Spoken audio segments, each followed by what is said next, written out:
Good afternoon. It's Saturday, December 21st. You're watching Co-op for Two. Today we're going to be playing a Deadbolt Mystery Society box called High Stakes.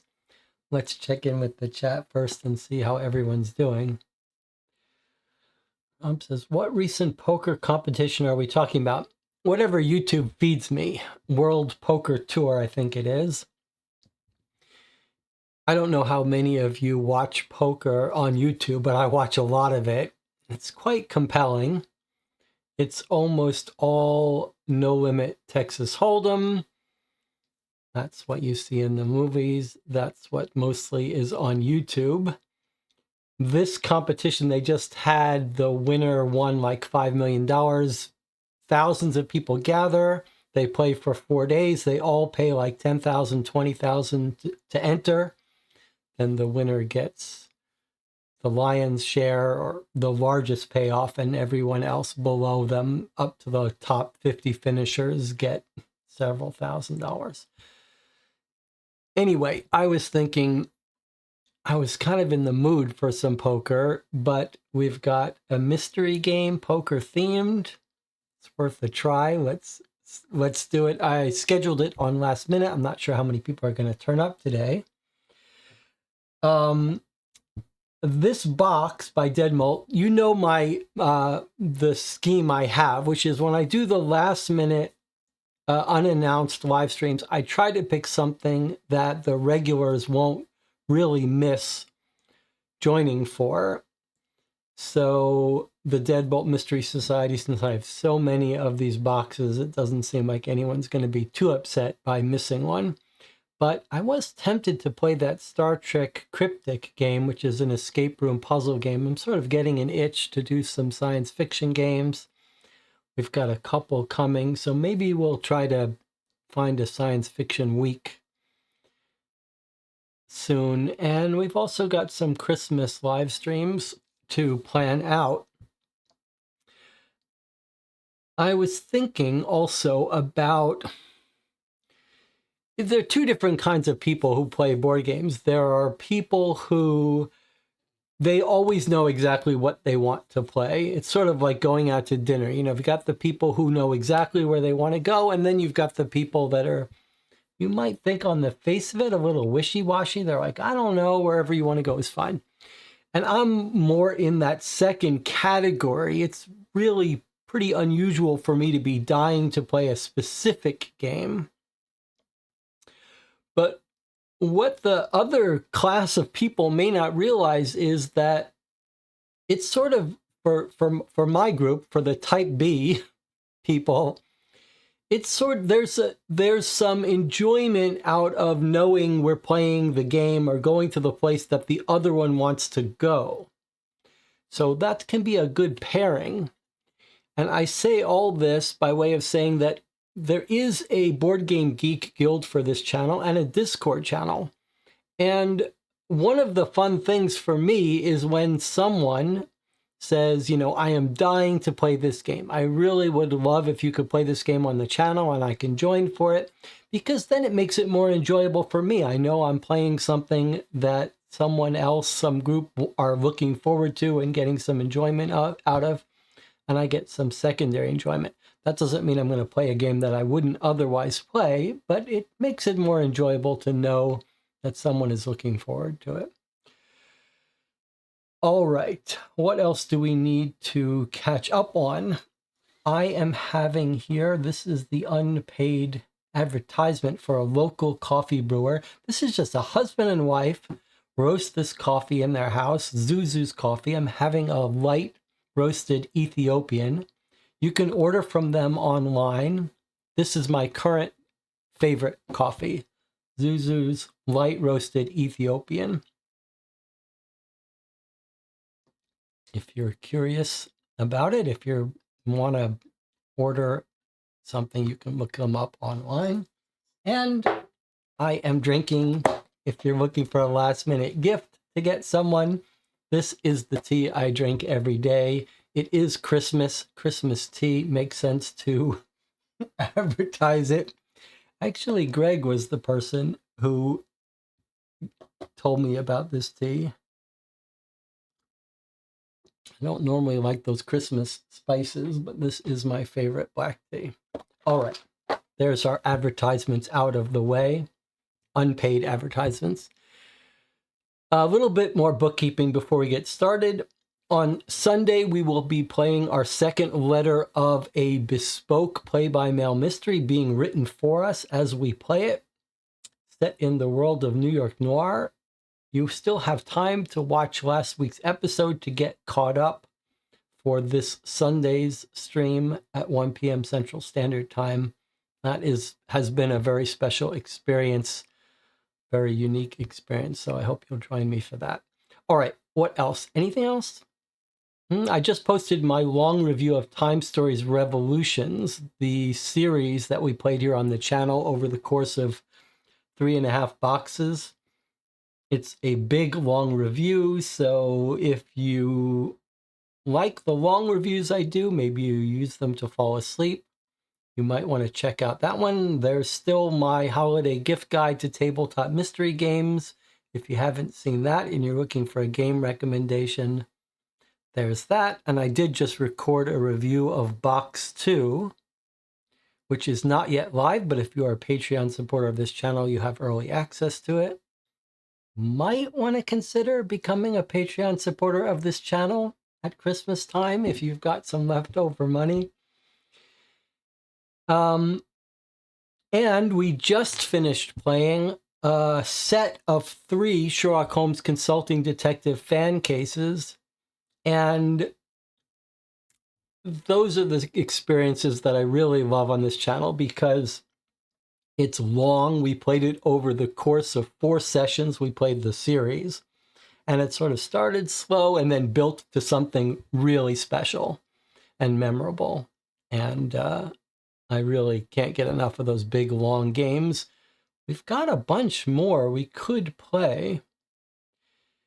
And we do have to decide if we want to do anything here over Christmas Day. I was thinking of some strange marathon-like ideas if we want to keep each other company, but maybe we'll talk about that another time. All right. High stakes. Oh, I also have one more thing to show you. Some of you may remember I had a new system to keep myself from getting too frustrated while we play these puzzle games. Now, I'm not particularly good at these puzzle games, I should say. For those of you joining me who haven't been here before and think we're going to play a puzzle game and do great at it.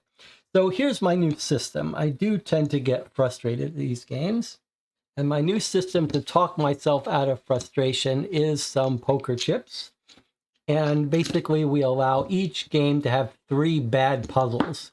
So before I get frustrated, if I just get angry at a bad puzzle, I just flip these over. I save my anger till the end. Makes sense that we're using poker chips today. However, I have a new system. I think maybe 3 is not enough. So my new system are bullets. 5 bullets now for each game. Each game is going to get 3 bad puzzles. And we will put the bullets in as they happen. Maybe we're not going to get any bad puzzles this game, but if we do, we will load them up in here. All right, let's just put that out of the way for now. Hopefully we won't get any bad puzzles. Although, I think for a poker game, maybe we should use these. All right, either way. We'll worry about that when we have our bad puzzle. High stakes. Okay, high stakes is a release from 2022 from Deadbolt Mystery Society, and it is rated at 7 out of 10 difficulty. 7 out of 10 is on the higher side for Deadbolt Mystery Society. That's a little bit concerning. It's not the highest, but most of the games we play are like 6s, 6.5. All right, let's just get started here. But this will be 2022 means it's still going to have the old encrypted PDF system. It's been a while since we played a Deadbolt Mystery Society of that type. So we'll see if we remember all the tricks and techniques. So remember, we've got the sticker and the card that are just for collectors, not really relevant for our game. And let's just dump everything else out.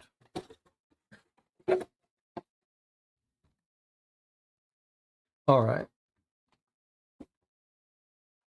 Let's start at the start. Okay, we remember the rules to Deadbolt. You're going to use a tablet and QR codes to solve puzzles. Always read everything. Don't go to the end until you solve every puzzle. All right, here's our beginning brief. Anything else from the chat? Anyone up to any interesting projects before we start here? I mean, this is our little weekend stream where I don't worry so much about keeping to a schedule.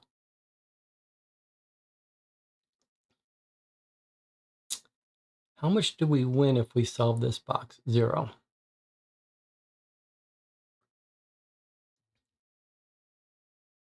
All right. Let's hope this really is going to involve some game playing, some casino stuff here. It's Monday morning, and you arrive to work at the Will Street Detective Agency, surprised to find a woman waiting in your office. Her face is tear-stained, and she has a disheveled look about her that tells you she hasn't slept well. The woman, Charlotte Morales, explains in between sobs that her husband, George Morales, is missing.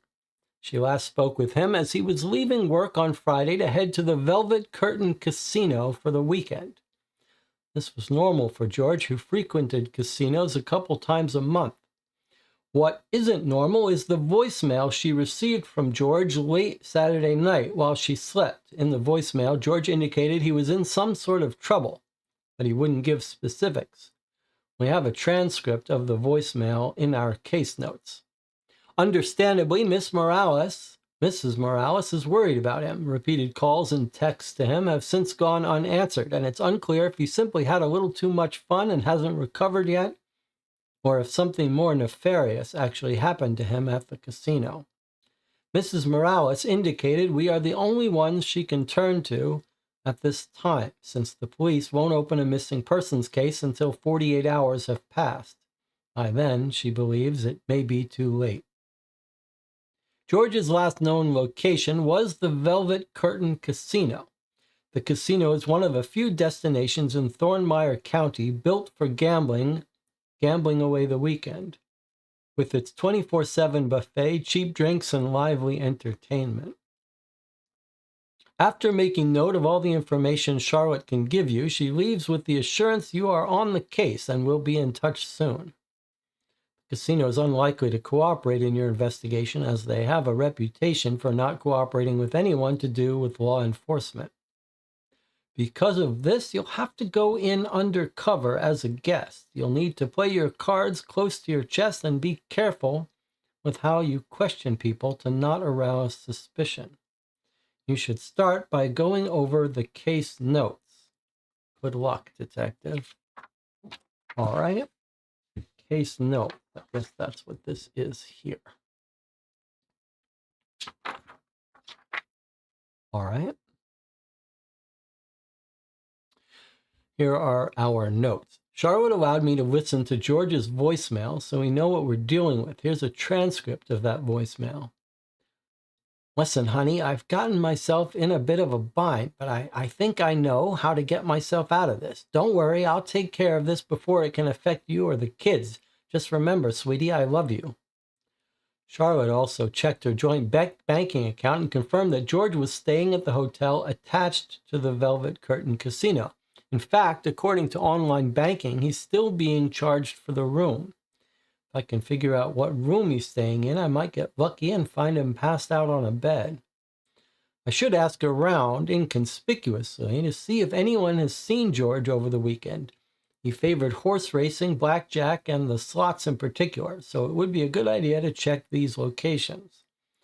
I should also try to find George's car, as it may provide some clues as to his whereabouts as well.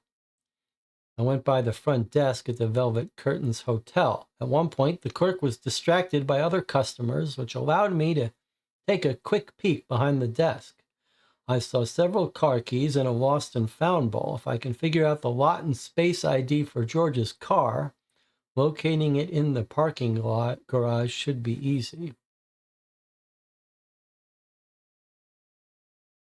Okay, I don't know what this has to do. Lost car keys and the lost and found, and then a comment about if I can figure out the lot and space ID for George's car, locating it in the parking garage should be easy.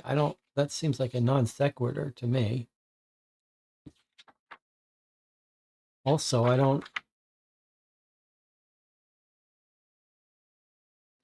all right. I couldn't access the computer system without drawing attention to myself, but I did see the desk manager's notes for the dates of George's stay. I should be able to use these to figure out which room George was in. I'll just need the guest room number and the key card ID.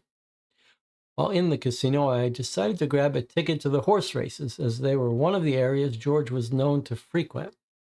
As I questioned a few random players and perused the games within the casino, I managed to identify 4 individuals I believe can provide information on George. I just have to figure out how to approach them directly. Poor Revel. He's a doorman for the Velvet Curtain. He sees everyone who comes and goes. If he remembers George, he can tell me what George might have been doing. Tony Mondolo, he's the pit boss for the blackjack tables. He looks overworked, but maybe we can catch him during his break or something. Peter Lubowski, he seems to be a regular at the Velvet Curtain. He's always hanging around the slot machine, so there's a good chance he saw George at some point. Jackson, another regular, I think. From what I can tell, he hangs out at the bar most of the time. But there's something about him. Despite always having a drink in hand, he's sober and alert. I can tell he's watching people. I'm not sure if he's truly a regular or some kind of undercover security for the casino. Either way, I'll need to be careful around him. Okay. Interesting setup. Different than many cases we play in that we don't have a list of suspects. Often with these games, we've got like, here are the 5 suspects. Now figure out which one has an alibi, etc. This feels more like we don't even know what's happened to him. Typically in a game like this, we're going to find him dead, but who knows? All right. And here is George.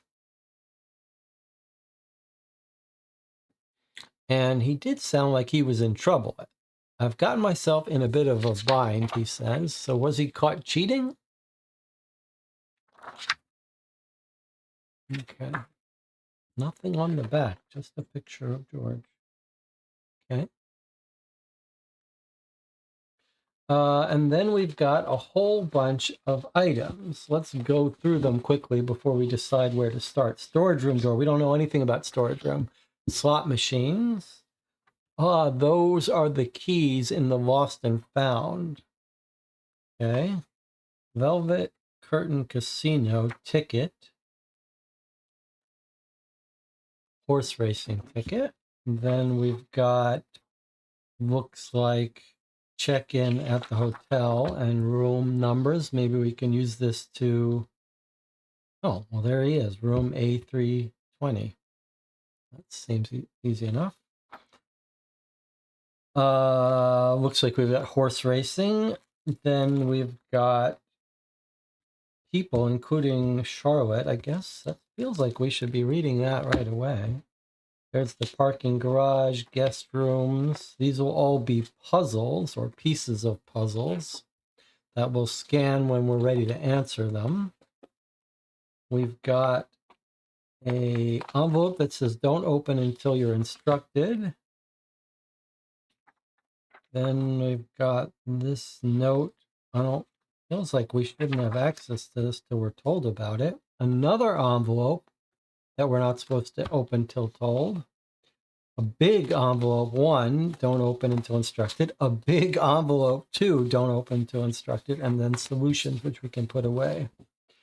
Well, that's there's some confusing things here that don't seem to be ready for us to open. But since this is the wife we already talked to, feels like maybe we should be starting here. Let's see, who do we have? Charlotte Morales. Okay, so these are the people that were mentioned in our notes, right? Paul Ravel is the doorman. Tony Mondolo is the pit boss. Peter Lubowski is the regular. And Jackson is the guy who's trying to look like he blends in, but he's staying sober. So our detective thinks he might be an undercover security, which surely there are lots of at the casino. And then here's our wife. All right, let's see what the wife says. George has always loved gambling. He says the high he gets from it is like no other. I don't mind because he usually sets limits for himself and he's usually good at it. I mean, it's something he loves to do. Last year, I even got him a lucky horseshoe charm for his keychain just to show him I support his habit. So I'm obviously not going to stop him. I've always promised myself never to be the person who stops someone from what they love.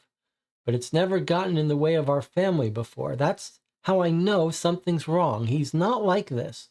And I know the only way he'd abandon his family is if something happened to him. Okay, well, a little bit of a clue here, right?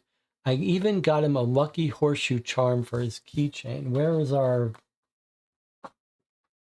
photo that our detective took of the lost and found?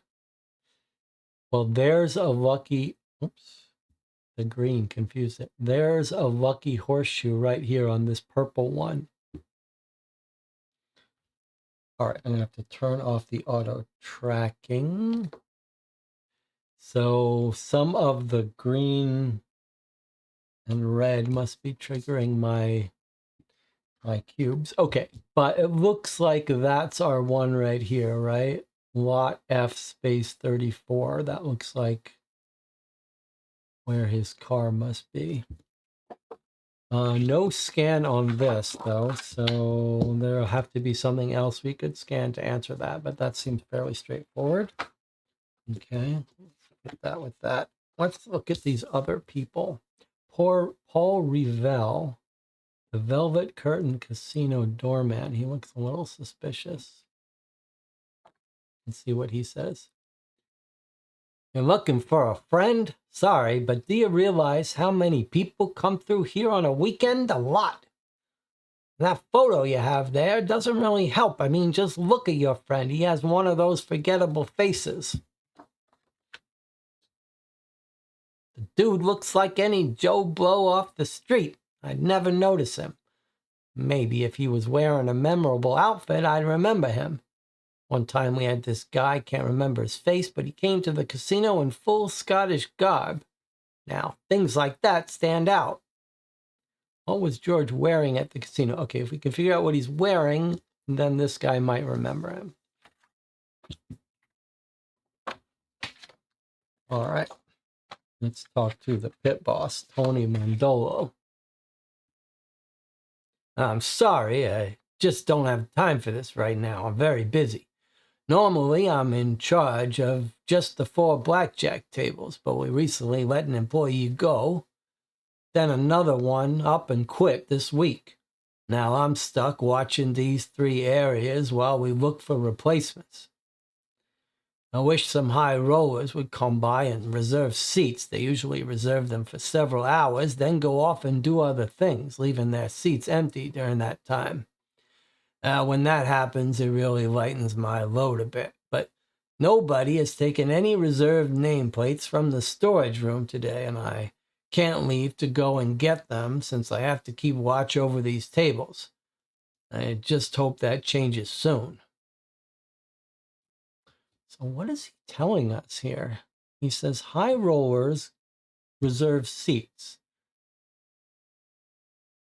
That's in the storage room, the reserved nameplate. So do we think maybe if we go to the storage room, which we saw a card for, if we can get in here, what? We might find that our guy has a reserved nameplate? Or are we just going to help this guy do his job?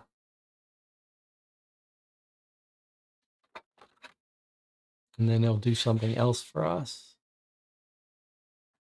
Okay. Let's talk to the casino regular. You were supposed to meet a friend here, but can't find him. I might have seen him, but my memory's hazy sometimes. Perhaps you could jog it for me. Camera that looks directly at this machine is currently down. Rats chewed through the wiring, damnedest thing. Do you see the control panel behind this machine? If an enterprising person were to open it and tamper with the circuitry so that the machine gave out a win on the next play, no one would be the wiser. Now, a friend of mine just so happens to work on machines like this one, and he passed along some information that might be helpful. Unfortunately, I'm not that tech savvy. The info you need is taped inside the control panel. If you were to take a swing at it while I keep watch, maybe you got it to work, my memory might just start working again. Do you catch my meaning? Just give me the letters in numerical order based on what you connect them to, and I'll tell you what I know. Okay, so if we get into the slot machine, we can help this guy rob them, and then he's going to give us information. That seems like a good way to get our hands broken up. Do we want a hammer on our hand? Oh, surely it's not worth it, but we are going to do it anyway. Okay, and then our mystery person, Jackson. Listen, I don't care what you have to say. I'm a busy man. If you want me to work with you, first prove you can be worth my time. I only deal with clients of high caliber. Currently, you don't seem to meet my standards. So do me and you a favor and walk away. All right, well, this guy does not sound like security. He sounds a little bit dangerous to me. But it sounds like we have to prove we're worth his time. I'm not sure how we're going to prove that. Just to this suggestion, no caps, no spaces. That's what it tells us when we're going to answer a puzzle. So sometimes these QR codes open more information in a puzzle. Sometimes, most frequently, they're just an encrypted PDF that you have to put in a password for. So it does sound like we have to solve a puzzle that will be on a different page and then do this just to answer it. All right, so each of these people, 3 of them have puzzles on the back of their cards. And then the wife just gave us information about the cars, and this guy just gave us information about the storage room. All right. And then we've got our various information. Well, here's the slot machine wiring. Okay. So this is what our old guy wanted us to solve for him. Solve it, and then, okay. All right, let's organize our stuff a little bit. So he's that, and then our pit boss is somehow related to the storage room. Charlotte is related to the keys, but we still don't know where to put that answer. This guy wants us to prove we're a high-profile client. This guy wants us to figure out what our guy is wearing. Okay, let's see. Parking. This looks like it's related to the cars, which would be this woman and her car keys. Then we've got horses and guest rooms. This looks like more horse racing. Then we've got envelopes we're not supposed to open until we're told. So let's read this. Who is this from and about? It just seems pretty random. Due to some last minute changes, I had to move some people around to not throw off the whole room schedule. I haven't had a chance to update the official copy, so hopefully my notes will make sense. Is this, were we told that we found this note about the rooms? Let me see. Okay, so I decided to grab a ticket to the horse races. That's this. I did see the desk manager's notes for the dates of George's stay. I should be able to use these. Okay, so we took these, we lifted this off the desk of the guy, and it's about rooms. Okay, so these are this. I feel like that would be the best place to go. If this guy's dead and dying in his room, it would be nice to get into his room first things first. So let's see what the desk clerk wrote. Last minute changes, I had to move some people around to not throw off the whole room schedule. I haven't had a chance to update the official copy, so hopefully my notes will make sense. I wonder if that means this is the official copy and it's not been updated. So that's why George isn't really in A320. A, D, B, C, A, B, D, G. Okay, no pattern there. All right, so let's see. I switched Kara and Jody's rooms. They both changed the number of nights they would be staying, but Kara ended up canceling her reservations. So there's Kara and there's Jody. So I think he's saying that he put Kara in A202 and Jody in B316. And Kara canceled. Okay, so I think that's the idea. This is going to be the official. This is going to be changes to that official. Amy requested a room on one of the upper floors, so I switched her with the gentleman in A320. So there we go.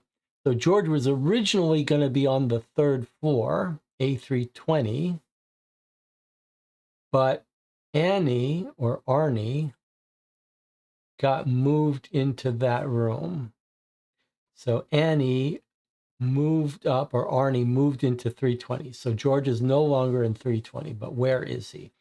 A new family, the Matthews, called. They needed a room, so I put them in the Stewart family's old room. Okay. Then I moved the gentleman from Annie's original room, that's our guy George, to the vacant one due to him asking to stay an extra night. Okay. Simple enough. Let's see if we can do this without writing on this.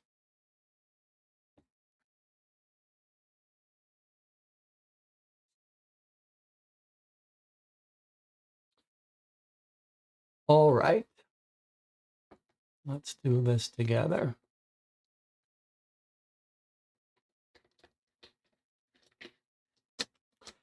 I switched Kara and Jody's rooms. Okay.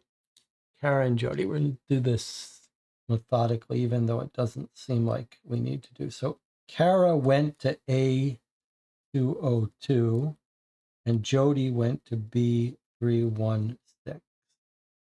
All right. But then Kara canceled. She canceled. So she's not actually in that room. Okay. Then John ended up canceling. So he's not in that room.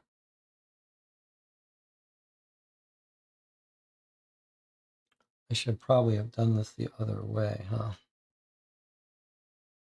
I know this is probably frustrating to watch because this is why our streams take 6 hours when it only takes you 3 hours to play yourself, because I go through all the steps here when you could just quickly do this. Okay, so what I'm going to do is I'm going to keep track of who's in each room. Let's do it that way.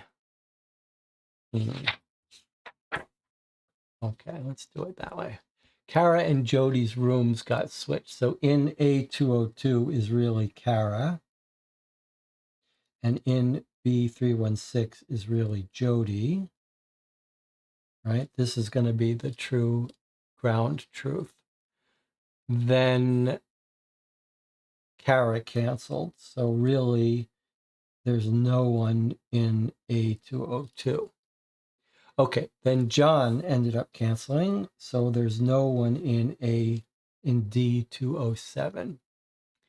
Annie requested room on the upper fourth, so she's changed with the gentleman in 320. So up here becomes, I guess maybe it's Arnie. So Arnie is now in A320. A new family, the Matthews, they needed a room, so I put them in the Stuart Farley's old room. I put them in the Stewart family's old room. Why doesn't... Oh, the Stewart family. Sorry, I got this wrong. The Stewart family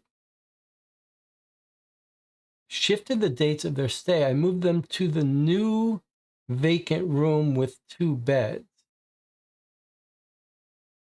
So this guy vacated, so he moved the Stewart down to this room, because this is our newly found bed with 2 rooms that's now empty because John canceled. So now this room is empty, and he says that a new family, the Matthews, so he put them in this room where Stewart used to be. Then the guy who was in this room that Arnie is now in, moved him to the vacant one due to him asking to stay an extra night. So what room is vacant? I guess it's this one right here. So this becomes Morales, right? Yes. Okay, A202.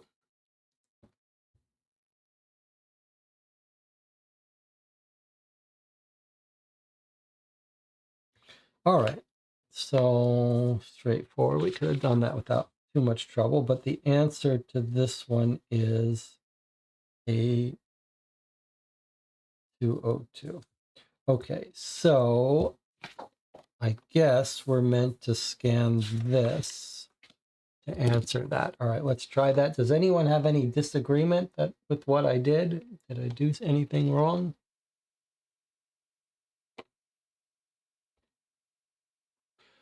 All right, so You can see this. This is the normal way this goes. It's just a generic password protected PDF, and we think it's a 202, no caps, no spaces. Okay, let's see what happens. No. Okay, what have I done wrong? This is embarrassing. Is it that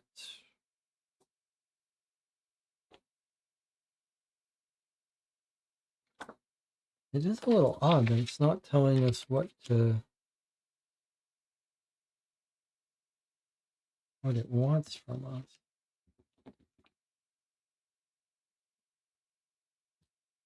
No help in the channel. Do I need to do this again? It seemed fairly straightforward. Kara and Jody's rooms. Maybe let's bring this over here.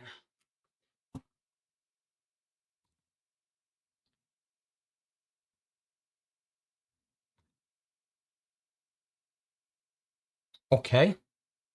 And just slow down and do it again, even though it seemed trivial.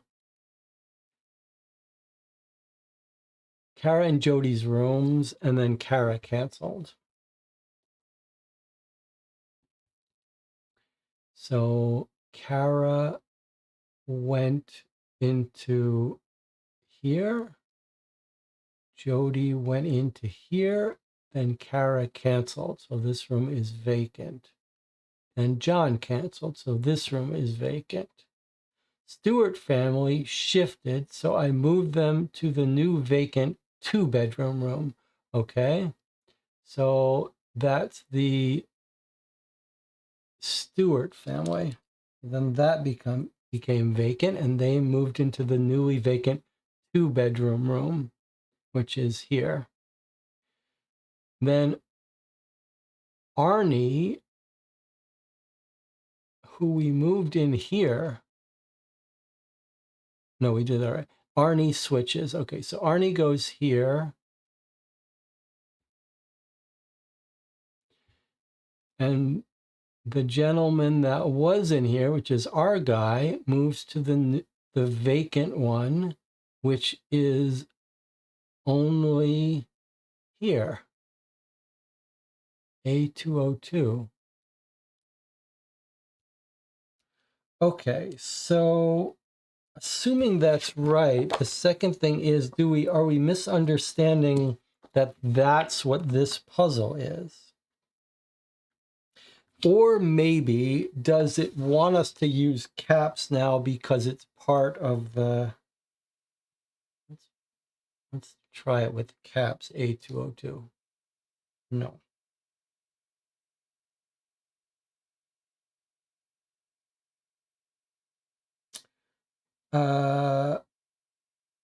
Does it not want us to put in the room? That's kind of strange, huh?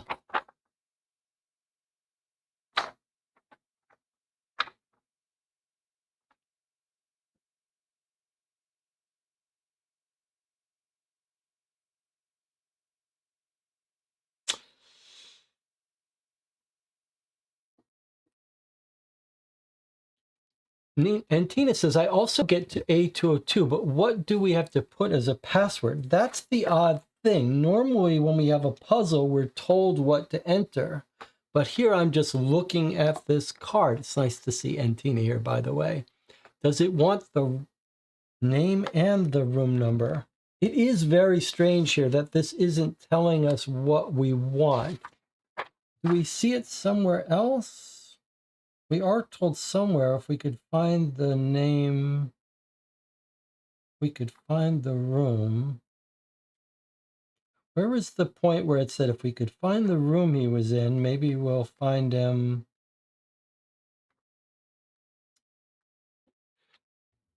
Let's see. We have to have the card to get in. And Tina is reminding us. Where did it say that? It did say that, didn't it?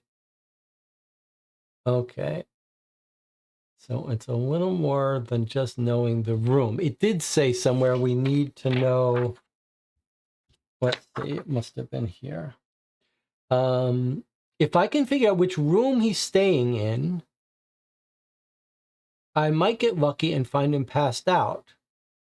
Okay, so, but somewhere it did say that he would need a key ID. Okay, let's see. I will just need the guest room number and the key card ID. Okay, so we need one more thing. We figured out the answer to this is A202 is the room he's in, but we need the key card ID. Where are we going to find that? Where are we going to find his key card ID? Doesn't sound like we need the key card, but we need the key card ID.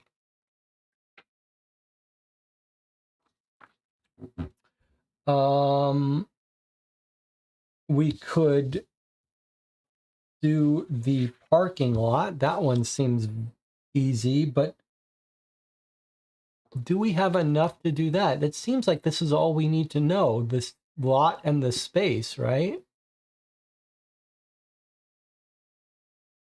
I guess this is our guide to what we need.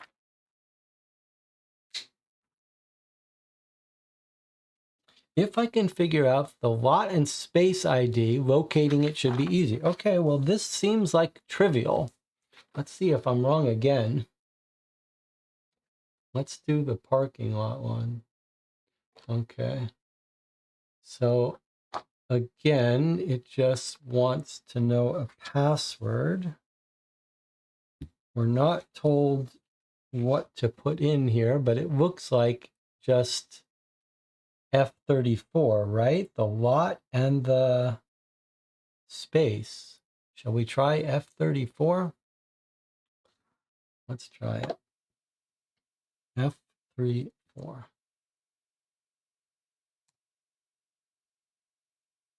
Okay, that was the right answer. I don't know why this password comes up. Okay, so now it's been a while since we played this, so I have to remember my system here. I go and I save a version without protection. Okay.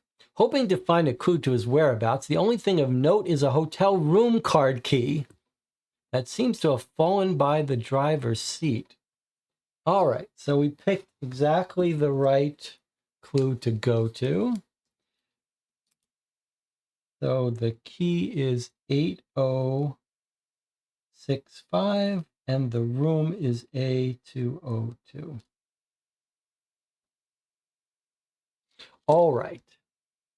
Seems like that's all we need to solve the puzzle of the guest rooms. So let us go back to the guest room puzzle. I just have to download it again because this thing doesn't work very well. All right, so now it told us what the order it wanted, right? It said, if I can find, he's still being charged. I just need the guest room number and the key card ID. This is a little awkward that it doesn't it's not explicit about the order it wants stuff. But it sounded like it wanted guest room number and then the ID. So I'm guessing it's A202 and then 8065. It's a shame that this encrypted password PDFs don't show you what I'm typing, but that was it. Okay, now I got to remember to do this. The reason we do this step is that we frequently need to reread these, and if we don't remove the security, did I have to resave it? I'm trying to remember. Then we'll have to, I think I do need to remember to save it.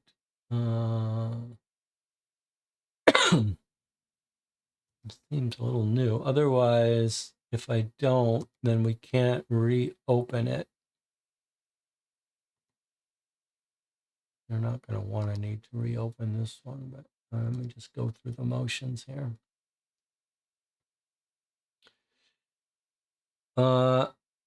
Okay. Here we are in the room. No sign. We got into his room. Enter George's room, but find no sign of him inside. A quick search of his things turns up nothing that can help your investigation, save for a clothing hanger that has been left on the bed. The dry cleaning tag is the only thing attached to it. Whatever clothes were on the hanger are gone, meaning George must be wearing them.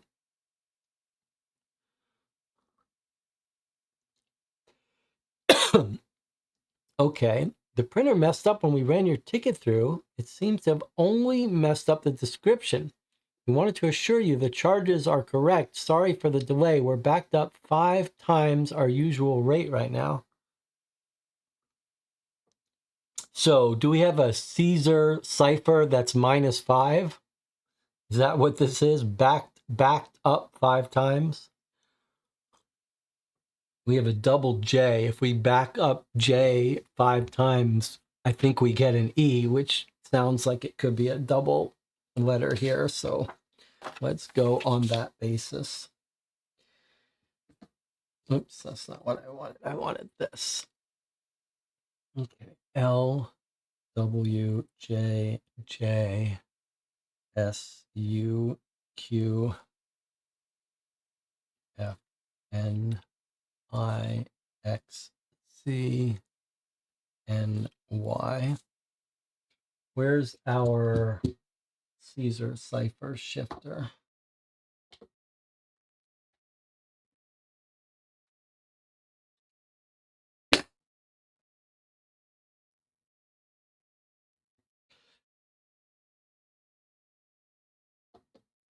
Okay, so if it's backed up by 5, that means L goes to 1, 2, 3, 4, 5. Oh, 5L is a G. Okay, so let's see. If that's correct, we get G, R, E, E, S goes to N, U goes to P, Q goes to L, F goes to A, N goes to I. Looks like I is going to go to D. Green, plaid, S, U, I, T. Okay, so he was wearing a green plaid suit. So far, so good. So now, with that information, we should be able to go to our doorman, right? Put the puzzles we finished out of the way. Okay, where is our doorman? It's the pit boss. Okay, here's our doorman, and he wants to know what our guy was wearing. If we can remember, then that might jog his memory. So I guess we do this one now. Maybe we'll take a break after this.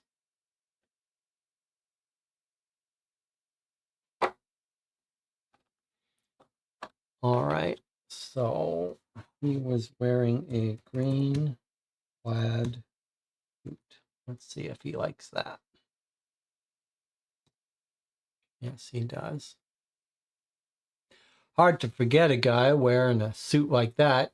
He claimed it was his lucky suit, and it must be true because the guy won big Friday evening. He showed up the next day after breakfast still wearing the suit. I believe he headed to the blackjack tables. Tony runs that area, might be able to tell you more. But I'm pretty sure he's overworked at the moment. You know times are tough for a casino when a pit boss is pulling triple duty. This never would have happened under the old management, but when the new guy took over a couple years ago, he made some changes. He even changed the logo for the business. It has always been 4 cards, but Mr. Harvey increased the value of all the cards by 3, as if to say things would be better and more profitable. All right, so we do have clues here, so we better make sure we unprotect this. Do I really need to save as? Can I just click save? All right, I think we can close some of these other ones because we're not going to need them again. But this one we are going to need because he is saying that the logo is changed and he increased the cards. It's always had 4 cards, but Mr. Harvey increased the value by 3. So it sounds like if we wanted to know what the old values are, we subtract 3 from these. That's what it sounds like. I'm just going to make a little note. Cards minus 3.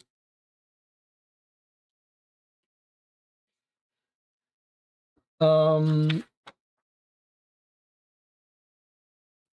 we don't need those anymore. Now, what is he saying about the pit boss? He says, might be able to tell you more. He won big on Friday, showed up the next day, still wearing the same suit. He went to the blackjack tables. That's where our pit boss is. It does sound like he will tell us more if we could just help him out and not be so busy. And then Mr. Harvey is the name of the new owner. I wonder if that's going to be important for us. Okay. So, does that mean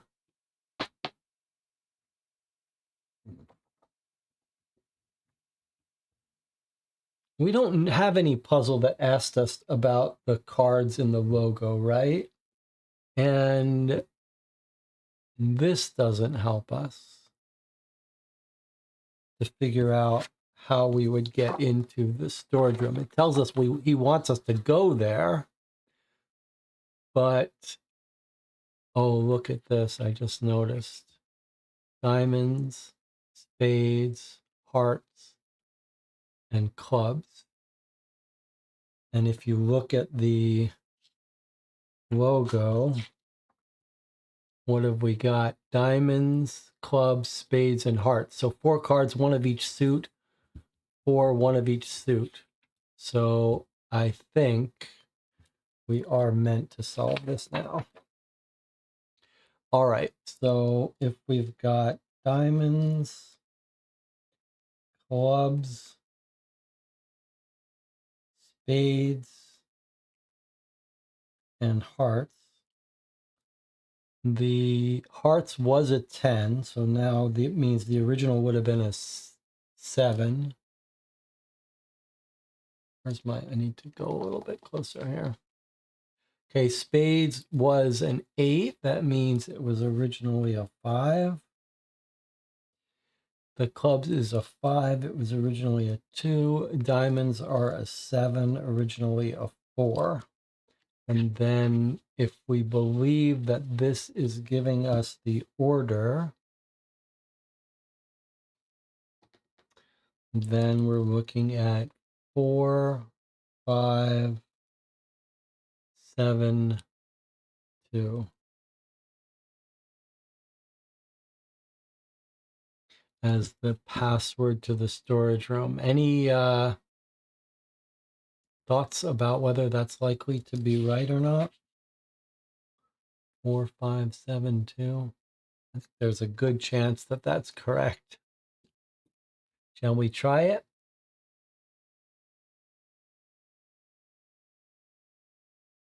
Let's try it.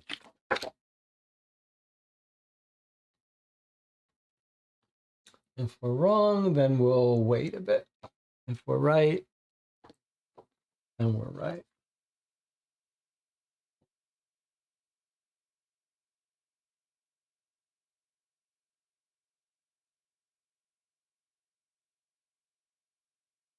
Okay, so I'm going to say it's 4, 5, 7, 2, assuming that it's locked with the new code. Locked with the old keys, old logo. Yeah, that was it. Okay. Let's remove the security. Okay. With the door unlocked, you slip inside the closet. After a quick search, you find the reserved nameplates along with a discarded casino employee jacket. Shrugging it on, you grab several nameplates and head out to the craps and roulette tables Tony's overseeing. With the nameplates all distributed and the jacket stashed back in the closet, you head over to Tony. I'm not sure how you did it, Tony says, but thank you. This triple duty workload was starting to get to me. Earlier, you asked if I had seen your friend. I do remember him. He won big at several tables. He even caught the eye of Shelby Vans. She's a big deal around here, friends with the bosses or something. Anyway, she approached your friend George and handed him a slip of paper. He was fiddling with it and a black business card at one point while at the blackjack table. Kept muttering something about Y and H equals 33, E and D equals 9. Then he got excited, jumped up and left. I was in such a hurry, he left the card on the table. Oh, and he dropped a lapel pin too. I don't think it's used for anything, but it looked nice. I think I still have it and the card in my jacket pocket. Here you go. Also, I did see him shortly after leaving with Shelby, but I don't know where they went. I think Jackson works with Shelby, so he might know. All right, so this sounds like what we've got here is some scheme where Shelby, Jackson, they're spotted this guy winning a whole bunch of stuff, gives him a special card. He figures out the code that gives him access to some high roller stuff. All right, we're going to need to make remember to rewatch. We're going to have to come back to this, right? Y and H equals, maybe we can just write this down. Y and H is 33, and E and D is 9. That's part of our code. And then we've got Shelby Vans. So we're probably going to have to use whatever we can decrypt and give it to Jackson, who will introduce us into this high roller stuff. All right, so we've opened the storage room door. We've taken care of this guy. He's done. Jackson we haven't done yet, but that's our clue. We don't need this anymore. We haven't done the horse racing, but we are now allowed to open this packet.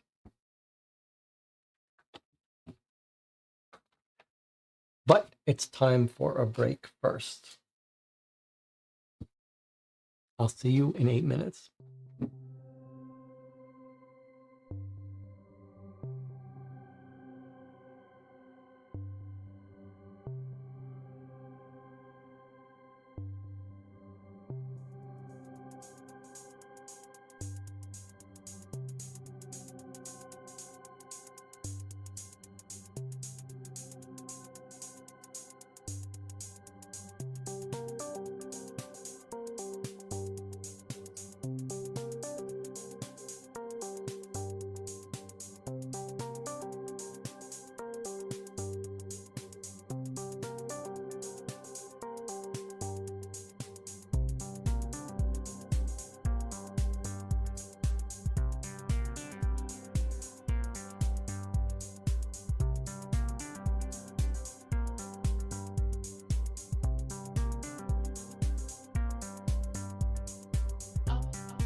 Okay, we're back.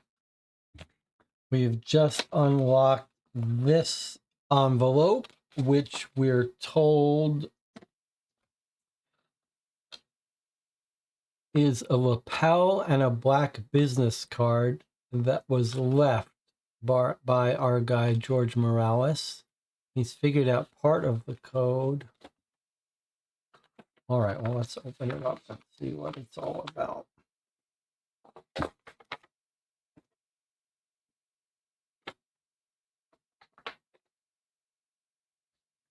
Well, a very weird snake business card. And then a lapel pin. An actual lapel pin, you could wear it. Looks like snakes chasing each other or something. Snakes eating each other's tails. What's the name of that symbol? There's a name for the snake that eats its own tail. What's it called?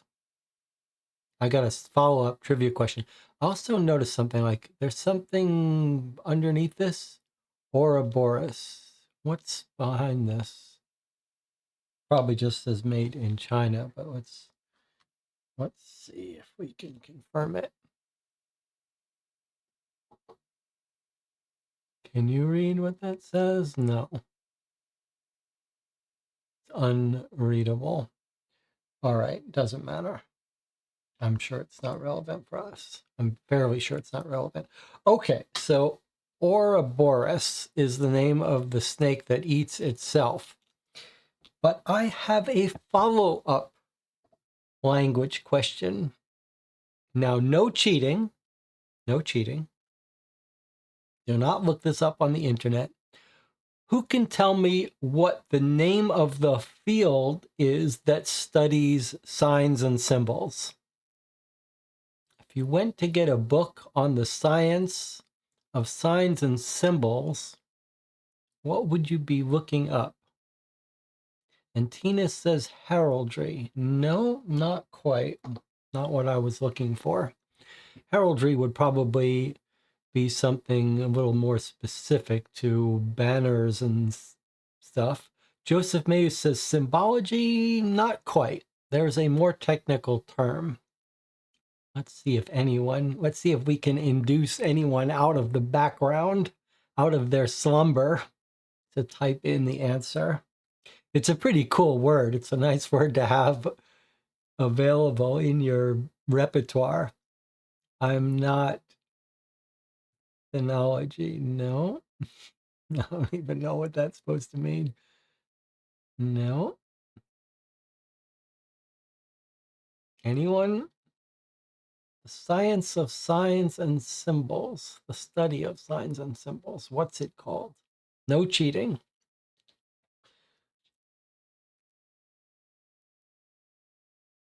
Symbology. That's what Joseph said. No. I mean, that might be somethingology. No. It does seem like symbology would be a natural term for it, but there is a fancier term. And maybe if you're an academic, you like the idea of giving your field of study some fancy term. Anyone know? Anyone want to take another guess? YouTube says 19 concurrent viewers. Let's wait until it drops down. I'll stop the question. I'll stop the trivia question when we start losing viewers. Oh, we just went down to 19, but that doesn't count because someone came in and made it 20. Kenny O'Gigliotti. No, I don't know what you're... Can I Google it? Ology, I see. All right, I will now remove the ban on internet. Now you're allowed to use the internet to figure out the answer.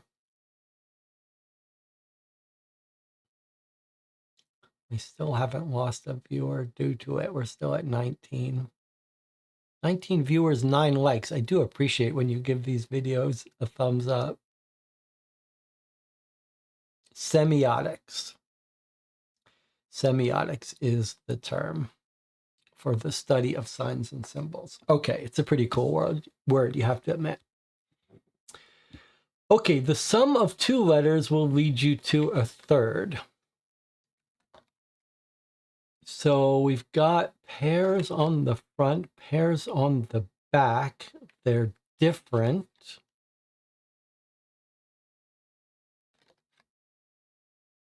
Different picture, different letters. Okay, let's see. What else do we observe before we try to solve it? This is my favorite thing. Don't try to solve it. Just try to understand the components first. What do you notice? Each snake has a letter at its head and a number at its tail.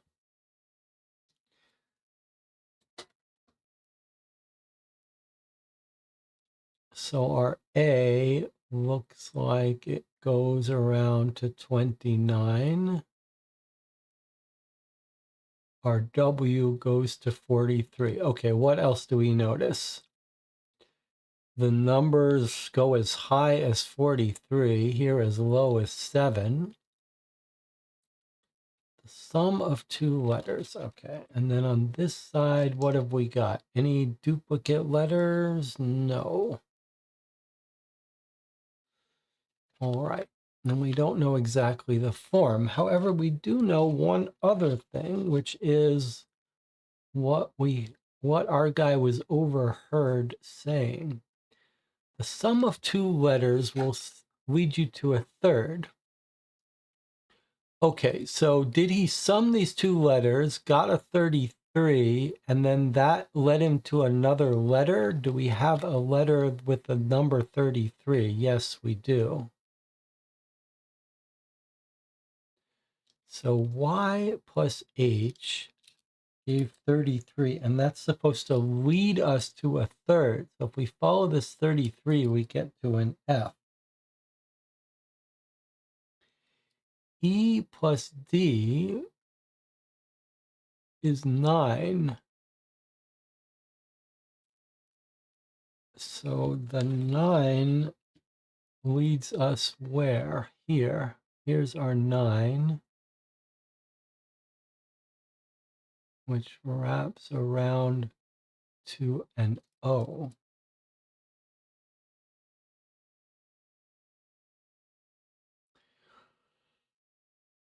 Okay.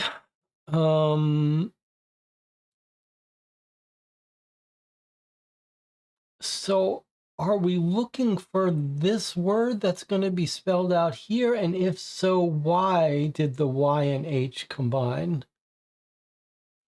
The E and the D are not both on this side. One was on the other side. The D was on this side, right? What about the Y and the H? Same thing?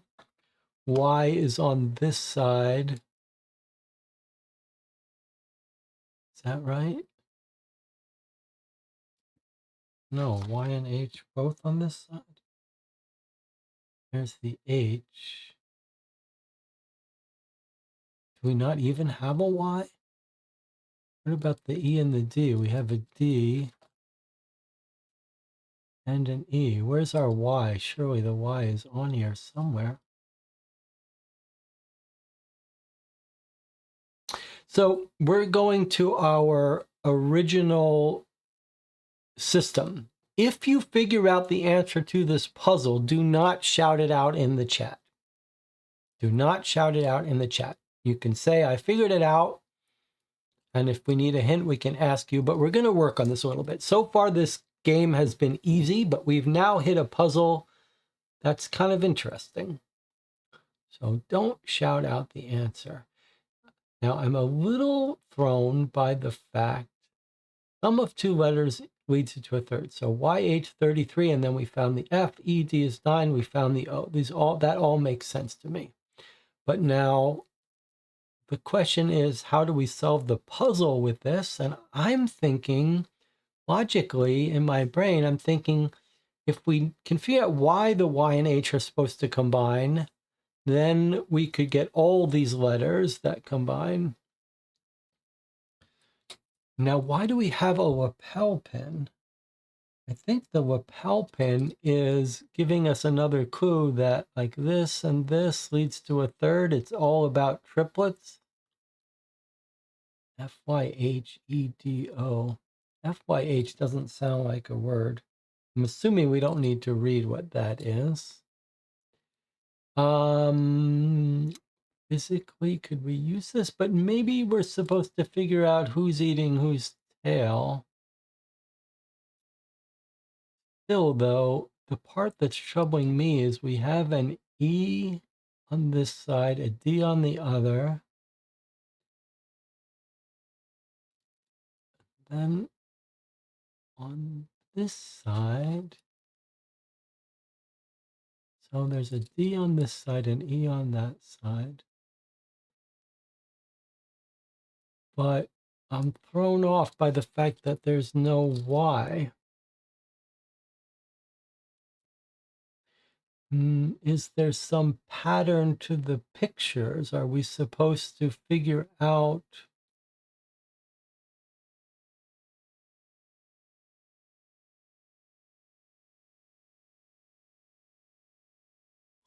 This is interesting. I hope the chat is agreeing with me about not shouting out the answer. Well, let's see. We found the E and the D, right? Let's take a look at them for a second. E and D is 9, it concluded, and then 9 was mapped to an O.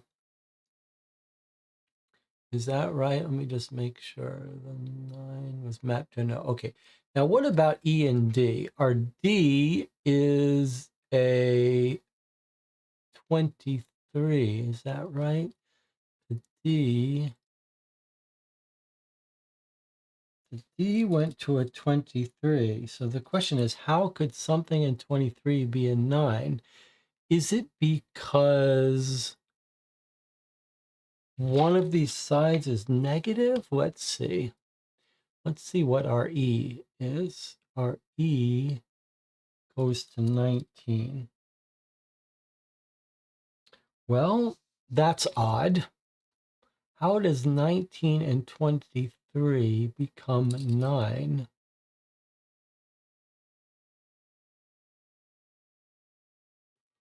That's strange. I'm kind of liking this puzzle by how strange it is. Y and H is 33. Y and H. Okay, and we know we can't find any Y unless I'm overlooking it. But what about our H? Here's our H. Our H is 31. How do we get this being 9? On 19 plus 23. So if we added them up, we'd get what? 42. Nominally, the answer to this E plus D is 42.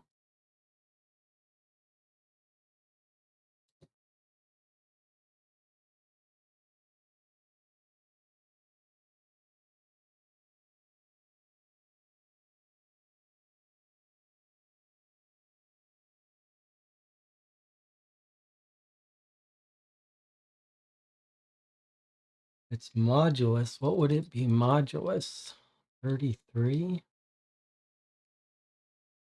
That seems pretty bizarre. But it is connected to 33, right? 42 minus 33 is 9.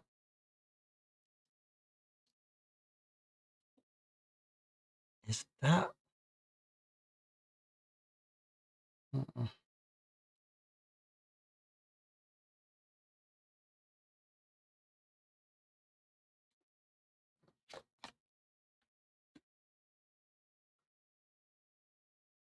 A sum of 2 letters leads us to a third.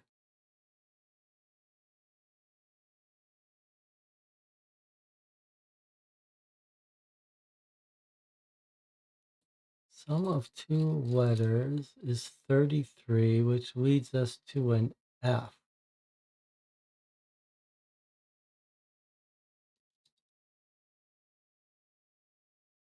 The F, which is 33,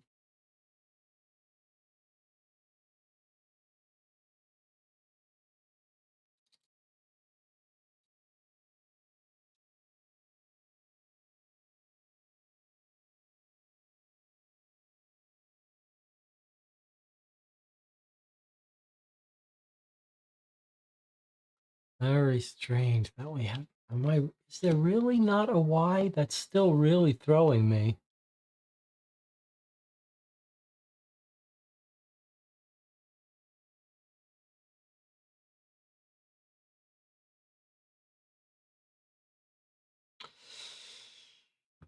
Marlene figured it out, she says. So I guess that answers Antina's question about whether we have all the components we need. Is there some clue here about the threes?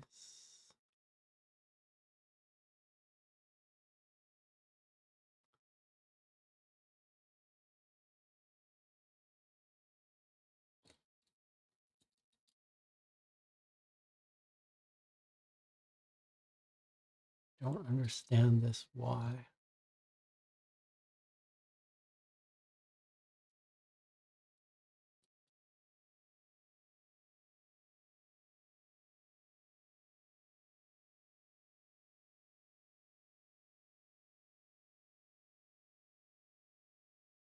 All right, let's not try to solve it. Let's do the thing. Let's use the system.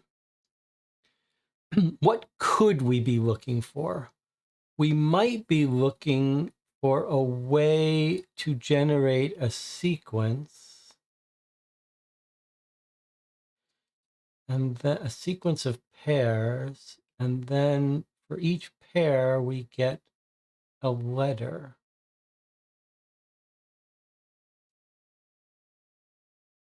E and D are both on this side. No.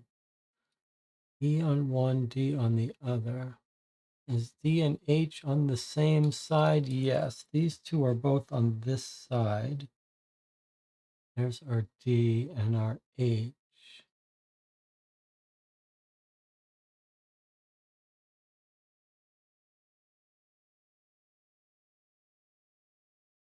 They're not all high valued.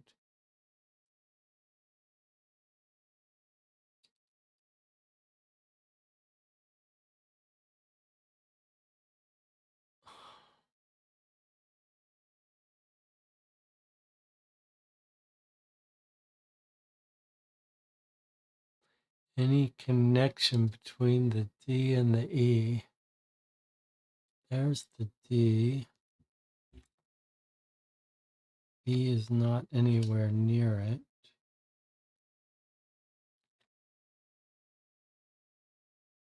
Is it? There's the E, upper left. There's the E, upper left. There's the D, actually kind of near it.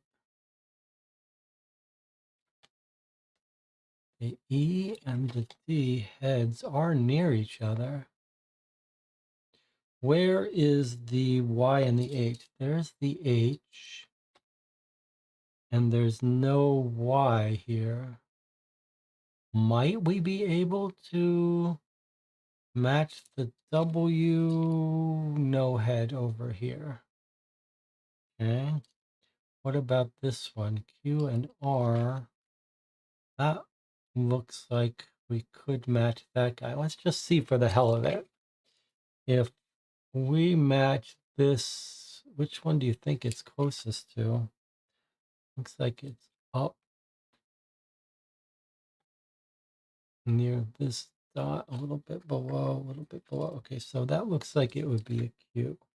So let's just see. If that's how they line up, then the Q and the X would line up.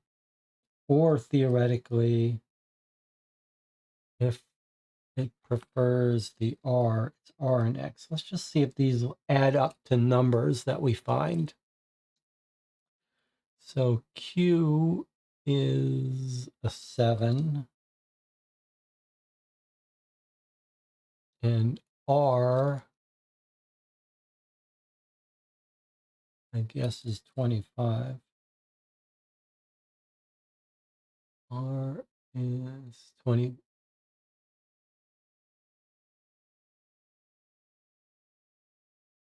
What's happening here? R is 25. Okay, and what's our X? X is 45. All right, so if that's what you're supposed to do, then we should find a 52 or less likely a 70. So is there a 52? That's the question. Because if there's no 52, then that's definitely not how you do it. Okay, I don't see any 52.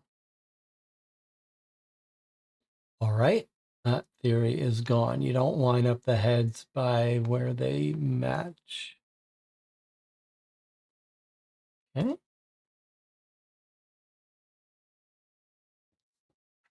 Any other clues? Prove you can be worthy. Let's see. Y and H equals 33, E and D equals 9. Then he got excited. And then he dropped his lapel pin, which is 3 snakes eating each other, which makes sense in terms of 2 leads you to a third.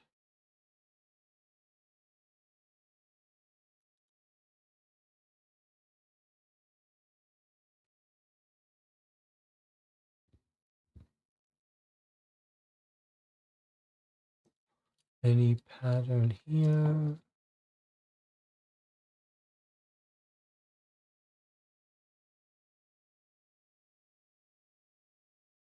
What are the letters? Maybe that's a clue. We've got A, E, F, W, Q, R.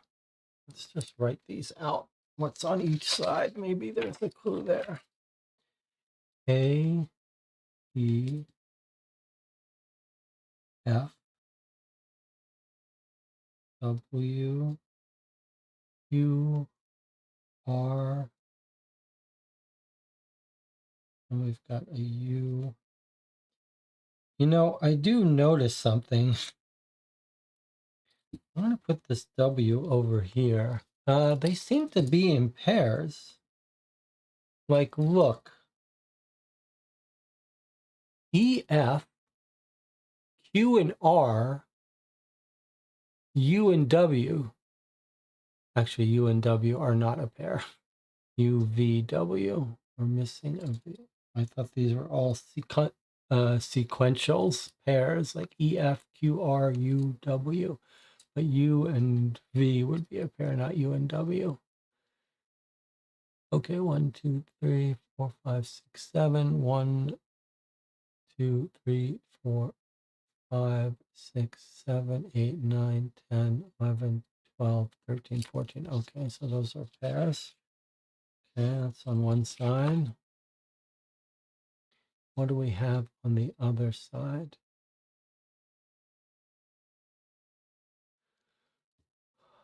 We've got D. Then we've got H and I. Again, a little bit of a pair.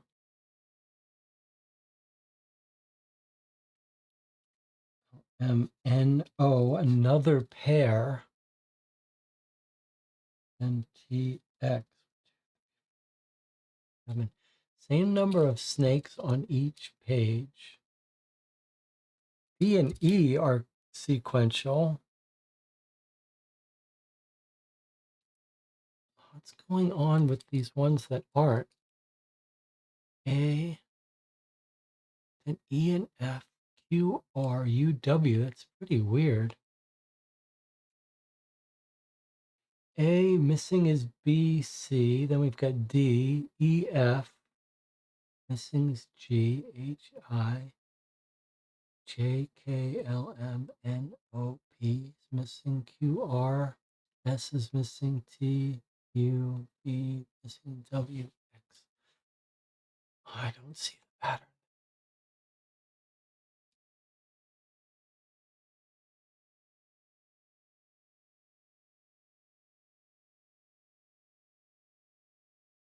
And we don't have a Y. That's still throwing me.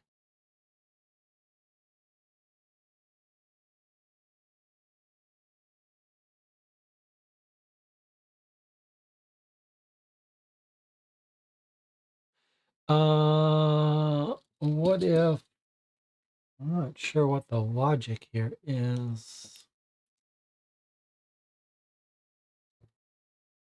E and D.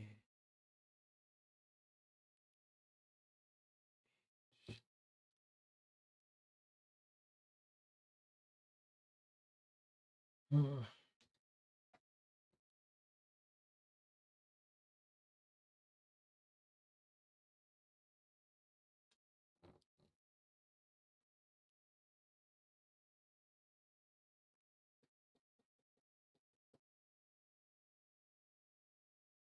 Can we see the letter again? Says Nantina. Okay, you gotta be clearer than that. I'm not sure what you're asking.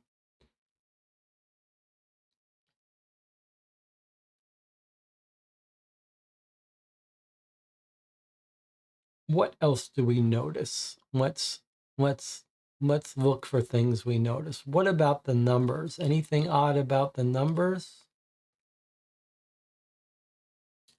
I mean, 19 and 23, it's hard to see what's common about those, but let's just look at the numbers as a set. Maybe we'll write them down here.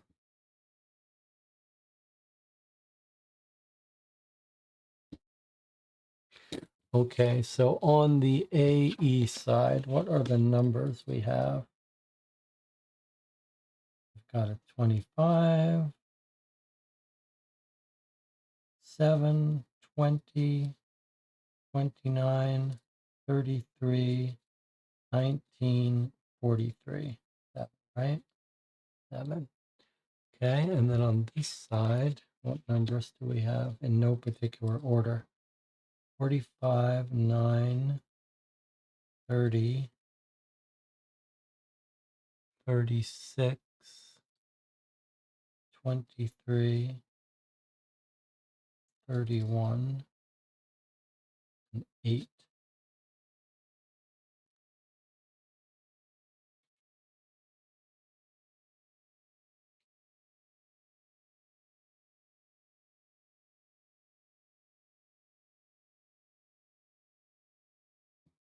Anything jump out about those numbers? Not cleanly to me. I mean, 45 and 9 have shared factor of 5 and 9. 30, 36, 23, 31. Those don't factor.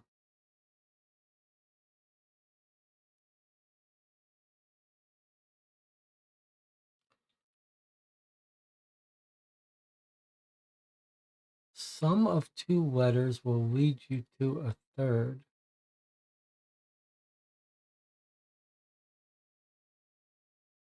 E and D leads us to a third. And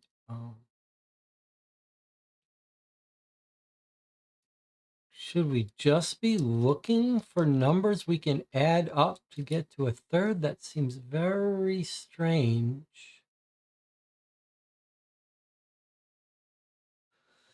Okay, well, since we're stuck and since I'm not getting anywhere, I'm going to actually write these out. A, E, F, W, Q, R. But actually, I should write them out in order. And then we'll write down their numbers. So we'll see if this helps us. A, E, F, Q, R, U, W. And our A is 29. Our E is 19. Our F is 33. Our Q is 7. Our R 25. U is 20. and W is 43. Okay, next set.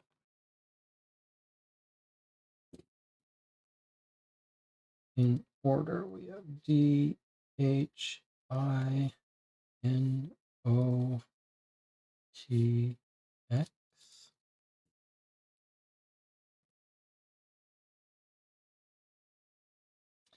Okay.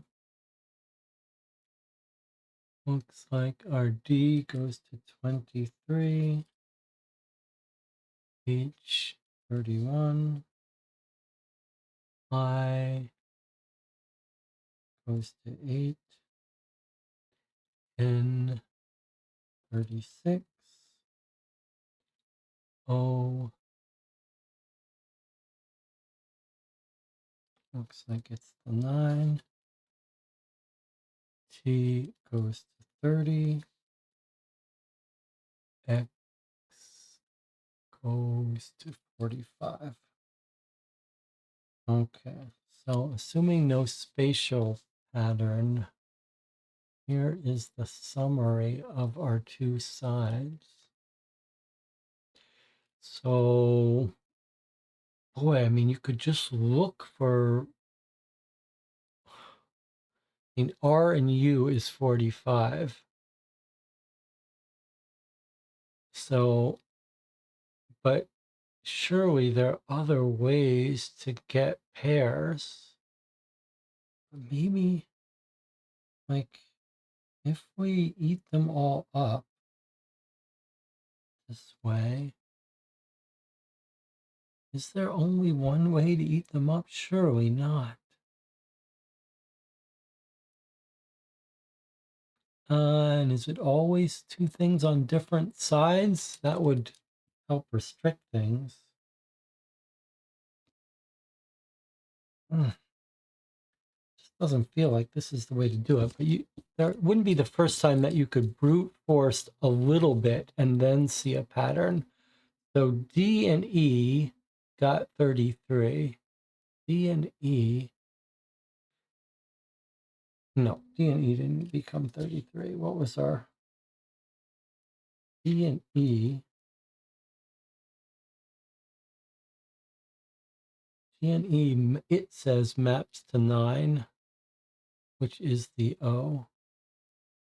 But we don't know why D and E add to O. So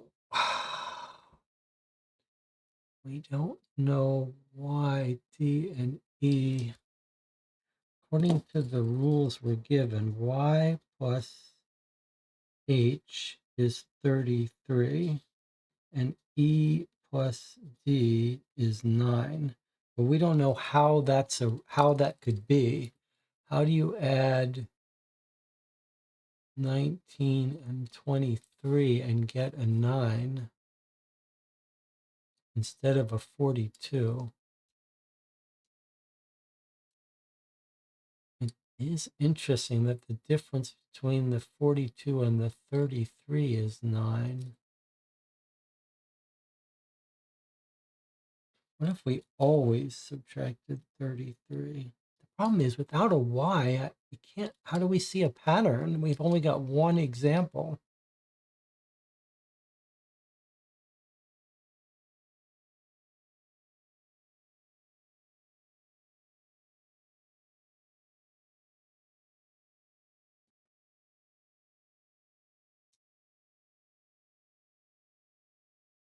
Okay, any other observations?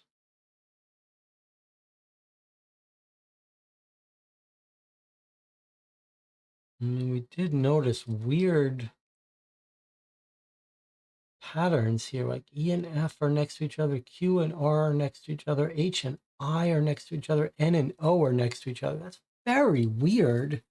These two are next to each other, these two are next to each other, these two are next to each other, these two are next to each other. But then UVW, TUV, then we're in a total, then the pattern breaks. That's very weird.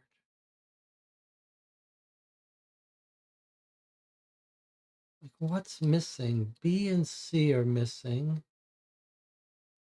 G is missing. J, K, L, M are missing.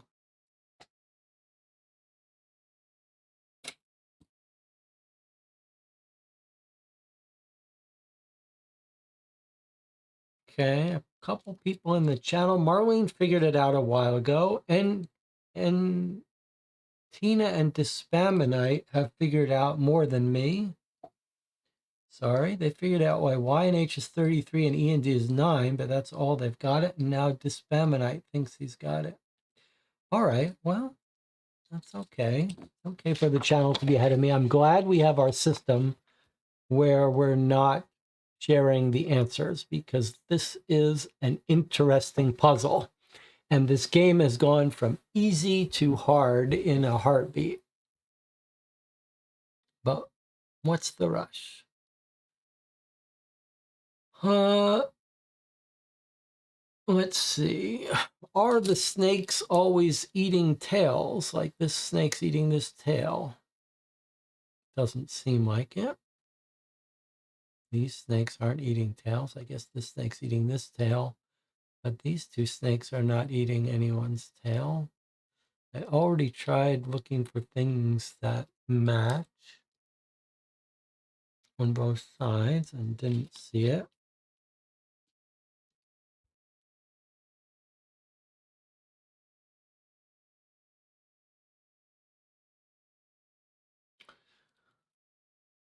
Numbers go up to 45.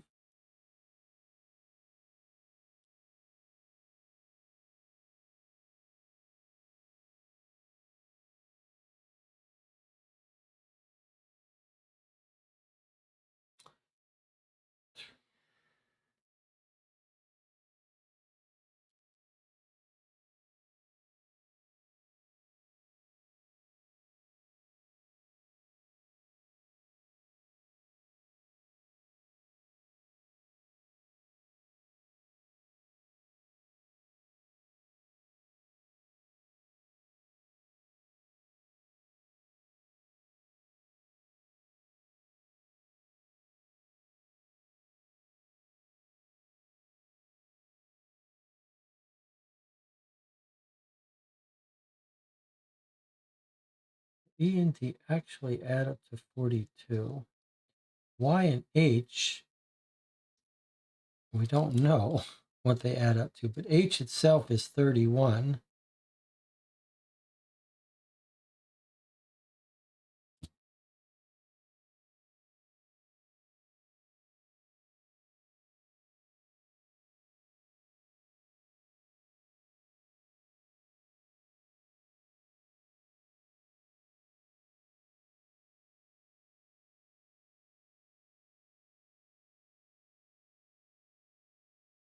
Well, what could this operation be doing? E and D really add up to 42,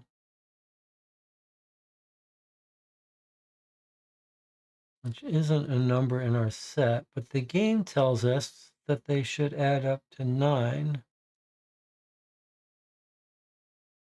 How do we get from 42 to 9? We subtract 33.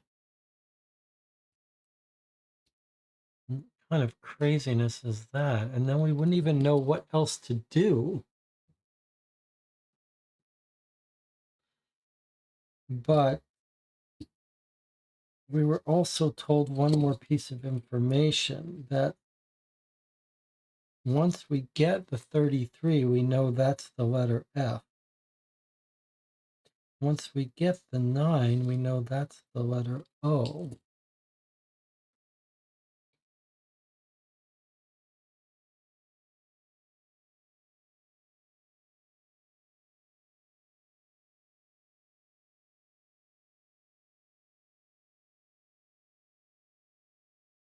If you had to guess, you might think, well, here are the only letters available to us, F, O. So I was going to say, is it follow? No, can't be, because we don't have L's. But we could get an R, 4. Not many other words we could spell with this, but we don't even know if this is in the right order.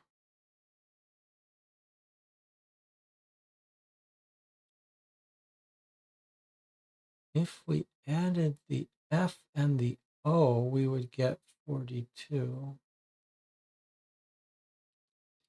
That's kind of weird, huh? F and O, this adds up to 42. But if we add the F and the O, we get 42. That's weird.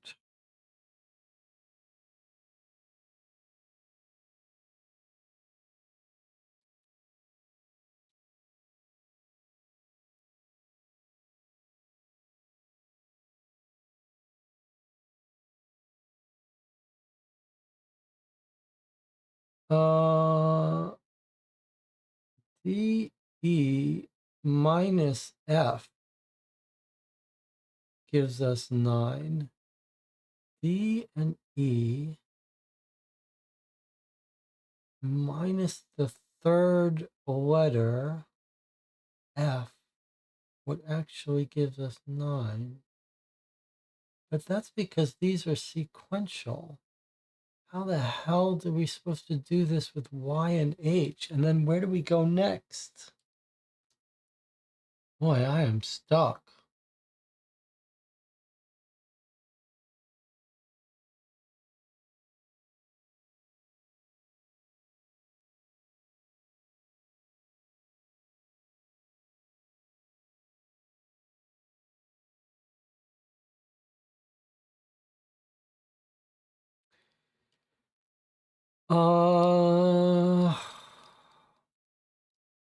Let's, if took this as our first sequence, is that the order he gave it? Y plus H and then ED. Okay, Y plus H 33. Let's forget how we got there.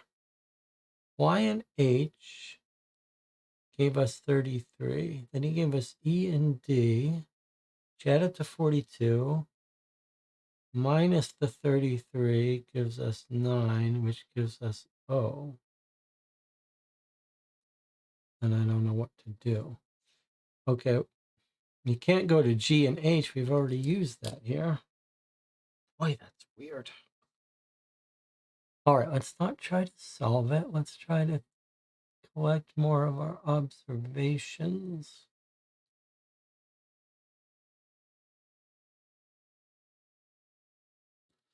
We've got 14 letters, right? 1, 2, 3, 4, 5, 6, 7. 7 pairs, which doesn't divide evenly into 3.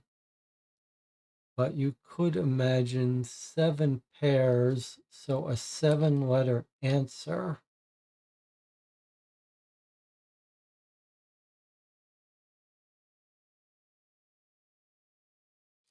Is it? It can't be that.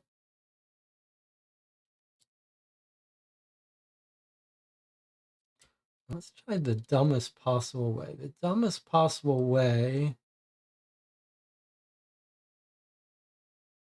Oh, this missing Y is killing me. It's really confusing me because I can't make pairs anymore because the H has now been paired with a missing letter.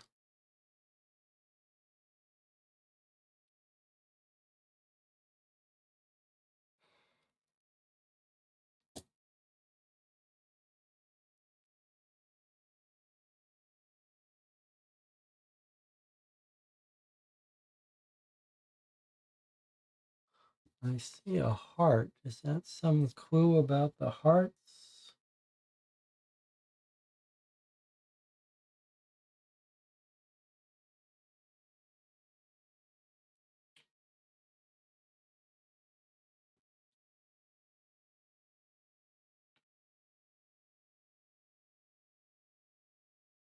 Hearts on both sides.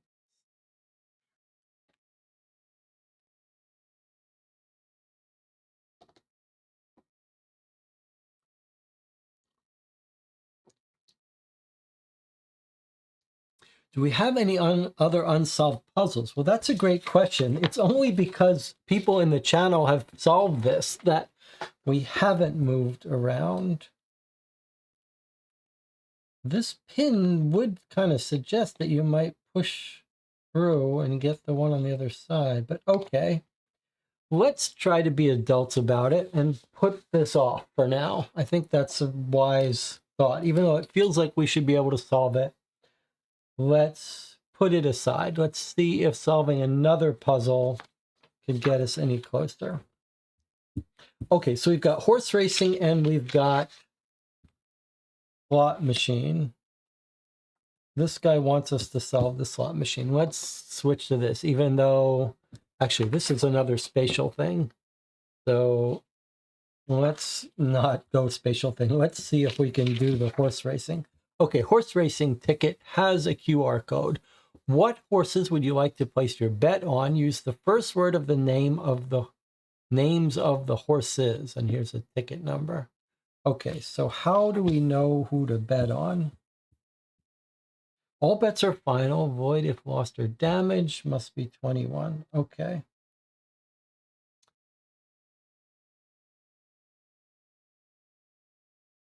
Doesn't feel like we can solve this one to me. Does it? Jockey, and then we've got 3 times or something. Surely we can't solve this one yet.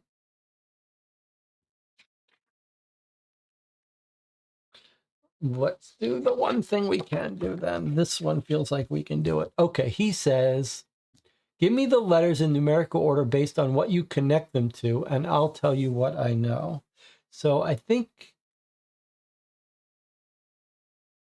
okay, if one starts off connected to A, switch 2 and 5. Oh my God, look at this craziness. All right. Boy, the difficulty of this one ramped up. Okay, if one, so this is a set of 1 and a set of 2 and set 3. If one starts off connected to A, which it doesn't, so we ignore that. If one starts G, if one starts E, okay, I guess I'm gonna have to use cards for this. I mean, use my thing for this. Use my words. I'm gonna have to use my post-it for this. Okay, 1 is starting off connected to E. So if 1 starts to E, switch 3 and 5. So this becomes a 5 and this becomes a 3. Okay. If 2 starts off connected to D, if 2 starts off connected to D, switch 1 and 4. So this becomes 4 and this becomes a 1. And now if 4 starts off, okay, so 4 started off connected to B. I assume that's what it wants, where it started. Switch 2 and 1. So 2 and 1. So this becomes 1 and this becomes 2. That's how I read it. It's a little ambiguous, but okay, if it's this, then it wants the letters in numerical order. So this is our 1, which is connected to D. And then our 2 is connected to B. Our 3 is connected to C. Our 4 is connected to E. And our 5 is connected to A. So that's what I get. D, B, C, E, A. Okay, let's try it and let's see if it gets angry at us. Let's see if we've misunderstood the rules of this.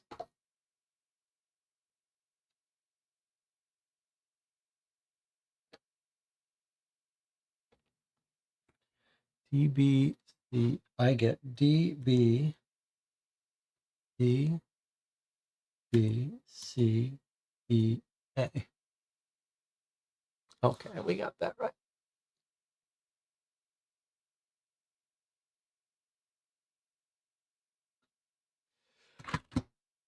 He says, hey, kid, you did it. Jackpot. Man, do I owe you. So that guy you were asking about, I remembered him. He got lucky on the slots Friday when he went to the bar. I saw him talking with Jackson. I'm not sure what Jackson does here, but I often see him talking with people who win big. If you don't walk away from a table or machine with a large sum of cash, then he's unlikely to talk with you. But I have an idea. I see you have a ticket for the upcoming horse race. Well, I happen to have a friend who passed along some information to me about the next horse race. If you can figure out what this message means, you should be able to hit the big one. Just place your bet for which horses will get first, second, and third. If you do that and win, I'm sure that will get Jackson's attention. Okay, so first, second, and third place. First, second, third place is what we need to give it as our answer. And here's the information. Debt owed to a demon will come in second place. Debt owed to a demon will come in second place. Despite his name, this horse is in no hurry to finish the race and will get last. The boss will finish right before him while on the heels of a local entertainer. Cold Weather will come in sixth place just behind the makers. The Airborne Crimson will finish before them. And the horse I have yet to mention will lead the pack and win the race. Okay, so we were right about needing more information, and now we've got it. Let's see if we can make sense of this. I need to be able to see it too. Okay. Debt owed to a demon will come in second place. The debt owed to a demon, I guess that's devil to pay, right? So that's going to come in second place. So that's going to be our second answer. Despite his name, this horse is in no hurry to finish the race. Okay, so where do we have a horse that says it's in a hurry? Midnight Rush. So this horse is going to come in last, which is what? Ninth place. 1, 2, 3, 4, 5, 6, 7, 8, 9. Okay. The boss will finish right before him while on the heels of a local entertainer. All right, where's our boss? I guess editor-in-chief is the boss. Don't see any Bruce Springsteen boss. Editor-in-chief, Cold Weather. Okay, so if it's editor-in-chief, then that means that would come in 8th place. While on the heels of a local entertainer. What's our local entertainer?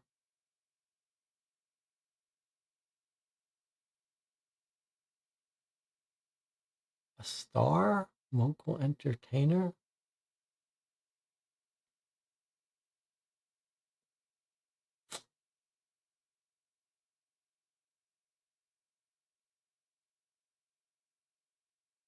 Well, let's say it's local entertainer, unless there's some other information I'm missing. Cold Weather will come in 6th place. I guess that's Winter Storm. Just behind the makers. Haymaker, Peacemaker. So this could be 5th and 4th. Airborne Crimson finishes before them. So this is 3rd. And then the horse not mentioned, Native Dancer, would be 2nd, unless Native Dancer is the local star. Local entertainer, yes. The local entertainer is actually going to be Native Dancer. So actually, this is our 7th place. Local entertainer, which means the one not mentioned is Star, which comes in 1st.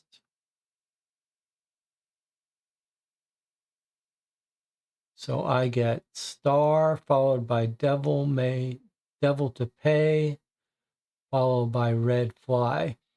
And the only one really up for grabs might be boss, if you think boss is an editor-in-chief. Okay, but it looks like there's agreement in the chat. All right, it wants first, second, and third place. How does it want it formatted? The first word of the names of the horses.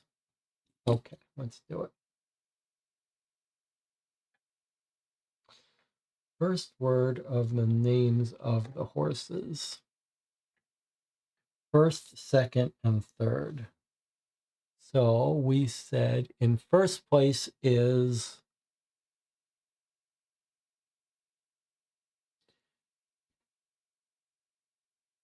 boy, it just seems like there's a lot of extra steps here. The first, S-T-A-R. Second place becomes devil, D-E-V-I-L. And third place is red, R-E-D. Hey, we got it on the first try. Let me remove protection. Okay. After winning the horse race, you head to the bar to celebrate. All the while, you hope Peter's info on Jackson is correct. Sure enough, while you're celebrating your winnings, the aloof Jackson approaches you. I hear you won big on the horse race, Jackson says. That's some impressive luck, my friend. If you ever want a real challenge with high stakes and even higher rewards, come talk to me. I can see if you have what it takes to join us. Take this slip of paper. You should be able to use it with the card from my work. It feels like we're getting extra information about that code now, thank God. If you are really lucky, I'm sure you will find one. Take the slip of paper. You should be able to use it with the card from my work. If you're lucky, you'll be able to find one. Okay, we did find one. I have a few of them around. They're easy to spot. Blank card, lots of snakes. You should get a passphrase from it. Give me that passphrase and we can move forward. In the meantime, I'll be here enjoying a drink. Good luck. You may now open the poker chip envelope. Oh, thank God. Are we going to get help with that code? That would sure be nice. Okay. Boy, that would be nice. All right. We can clear our workspace quite a bit because we've now taken care of all of the pieces except for the passphrase from him, which goes with this. And we're going to get some help, hopefully, in here. But you'll have to wait till we come back from break for that. I'll see you in 8 minutes.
Welcome back. You're watching Co-op for Two. We're playing a game of the Deadbolt Mystery Society called High Stakes.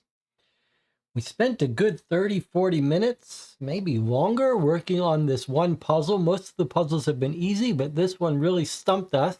Now it seems like the reason why is that perhaps the critical element is in here, although Marlene claimed to have solved it earlier. I don't mind how much time we spent on this because it was kind of fun to try to theorize, brainstorm possible issues. However, it does occur to me that several times today, we have found ourselves working on a puzzle despite noticing that we don't really understand what form it wants the answer in. And I believe that in all of those cases, it's because a different document has told us how to format the answer that it wants. And we noticed, we even said it, we said, this is a little unusual because normally Deadbolt Mystery Society, when you have a puzzle, tells you the kind of format of what tells you specifically, explicitly, what you're supposed to put in as the answer. So perhaps when we got this, we should have realized, hey, no one has yet told us. We know we have to give the answer to him. But because he hasn't told us what kind of answer we're giving him, maybe we should have known, that should have been a tip-off that we weren't ready to solve this. Because it's only now, when we get this progress, that he's telling us, you should get a passphrase, that's what I want. So maybe that should have been a clue for us. Okay, chat says, question about the 8-minute breaks. I was explaining the little trivia there about that. It's interesting. I find it amusing that different people join for different games. Like Antina comes out of the woodwork when we do the Deadbolt Mystery Society games. She sniffs it out. And Jonathan stays away from the Deadbolt Mystery Society games unless they are thematically interesting. Okay, let's open this up. Let's see what's in here. Hopefully it's the key. And Tina says, I think we're going to find the feeder in here. I don't know what that means. Something to do with snakes and details, but I'm very curious if this is going to give us the answer. Aha! Sure enough.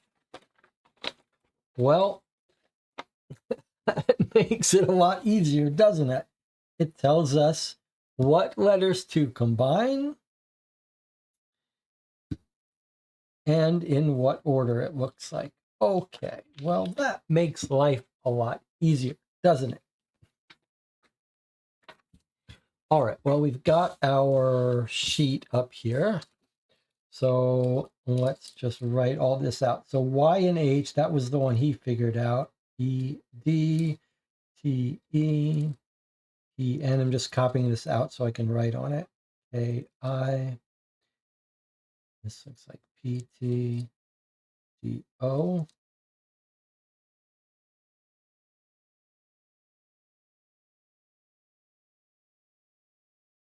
The next set is E, D, T, E, P, G, P, O, U, H,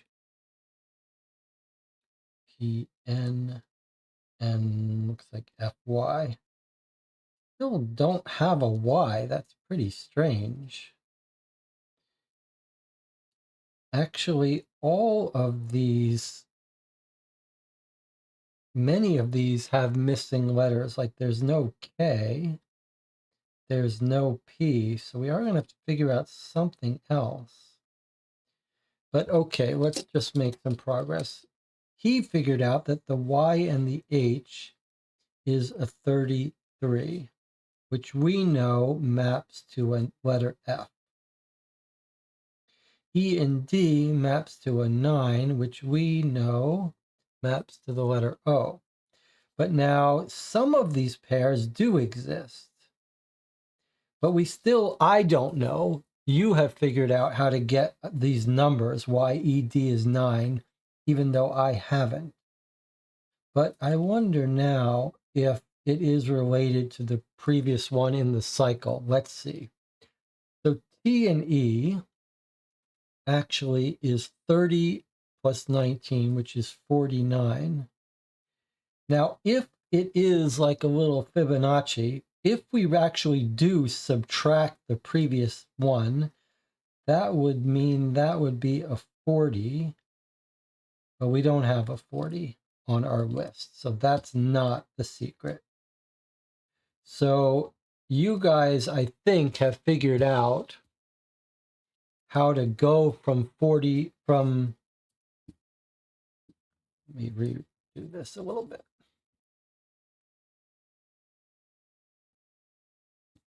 However you compute the sum here, it goes through two steps. This eventually turns into 33, which we know is an F.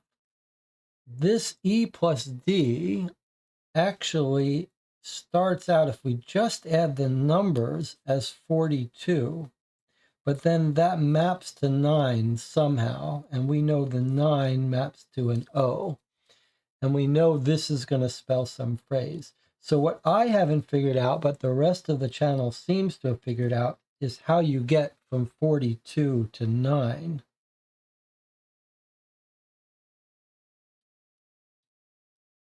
That I don't know, and I also don't know where this Y comes from.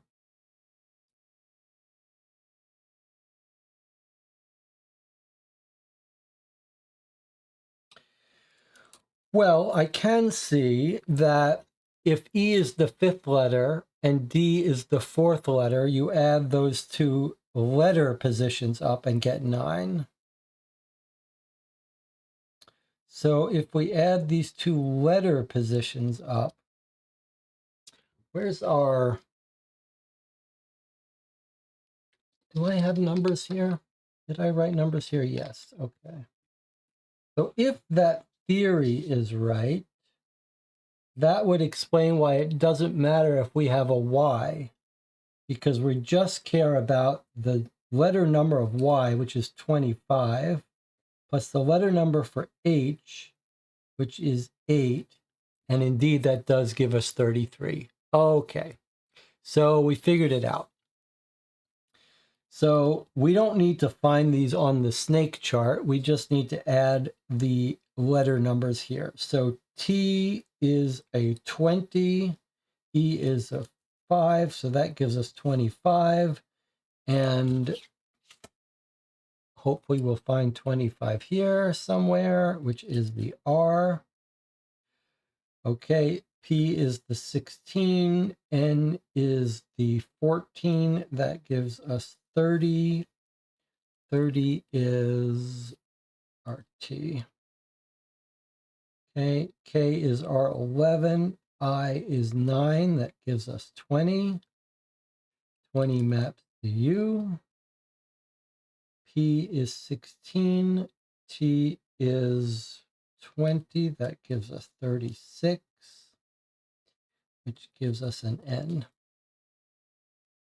D is 4, O is 15, that's 19, 19 is an E. Okay, fortune, S-M-I-L-E, no, fortune, okay, let's just add it up. E, D, we know that's a 9, we know that's an O. TE, we already know that's 25, which is an R. P and G, that's 16 plus 7, 23. 23 is a D. D and an O, we already know is 19, that's an E. U and H is 21 plus 8 is 29, which gives us an A. P and N is 16 plus 14 is 30. We already had one of those before. Okay, so clearly it's fortune or death. Fortune or death. See, is that some clue about what game we're playing? We're playing some Russian roulette game here at in the back room. I wouldn't be surprised. Okay, so we figured it out. Pretty fun, actually, all things considered. And it made a little sense once we realized that all the missing letters actually pretty clever. All right, so could you have figured this out? Well, you could have figured out, and I guess Marlene and others figured out how to take two letters to generate a proper number, but without this key, you wouldn't know what the phrase spelled. Okay, fortune or death. Now we can tell him the code word, and then he is going to let us into the back room. It's interesting. We haven't opened either of the big envelopes, but okay, let's make progress here. All right, so fortune or death.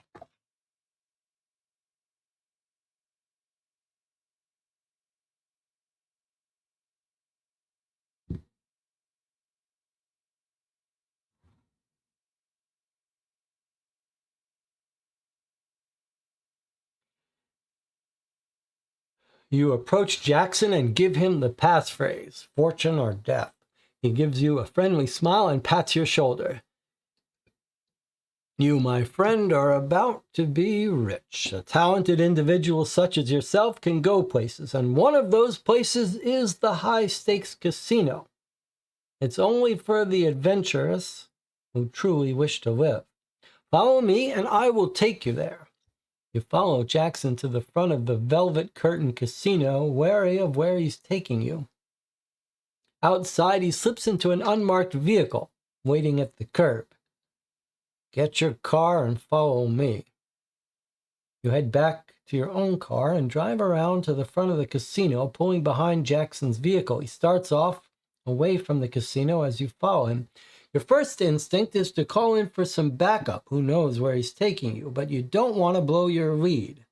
Jackson seems to know something regarding another level of the casino, so you decide to trust him momentarily, all in the hopes of finding George. You follow Jackson through the city all the way to the waterfront. His vehicle stops in front of a dilapidated warehouse. Your anxiety about Jackson's intentions increase, but he hops out of his vehicle and beckons you to follow. You do so as he leads you to the door of the warehouse. You ready for this? Jackson asks you, a smirk on his face. You nod, unsure. He puts a key into the rust-stained door. The daunting metal slab clicks multiple times before it screeches open, revealing a set of stairs leading downward. You make your descent, following Jackson toward a bright light down below. You're greeted at the bottom of the stairs by two large men wearing sunglasses with guns holstered to their hips. You realize you're in a small lobby of sorts surrounded by concrete walls. This is Tasmedi 13. Jackson leads you to a woman sitting at a desk behind a plexiglass window.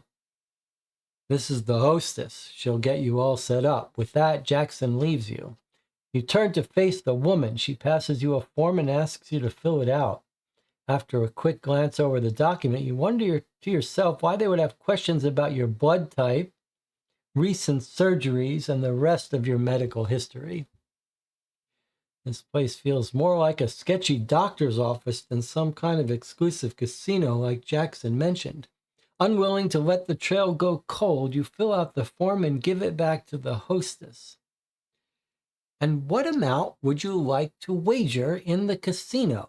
She asks, flush with cash from your winnings from the horse race. You decide to put it all in. Very good, she says. Arm, please. You hold out your arm and she fashions a silver bracelet around your wrist. A closer look at the bracelet tells you it's locked into place and an electronic key is needed to remove it. You're all set, the woman says. Just know that you can't leave before settling your debts. Good luck. She hands you a player card and then pushes a button as the main doors swing open to a room full of slot machines and folding tables where games are being played. You may now open envelope 1. Okay, it's not Tasmedi 13. Am I getting the name of that movie right? if you haven't seen, I believe it's called Tesmedi 13. Does anyone know what movie I'm talking about? Don't give away what the movie is about, because that's one of those movies it's best to go in blind. But it is a very serious recommendation from me. It's a French movie with subtitles. If you have not seen it, see if you can find it. See if you can watch it. Tesmedi 13, I believe that is what it's called. Tesmedi something. I believe it's Tesmedi 13. Yeah, I'm not going to say anything more about it. If you haven't seen it, there's your 13 Tesmedi, says Rob.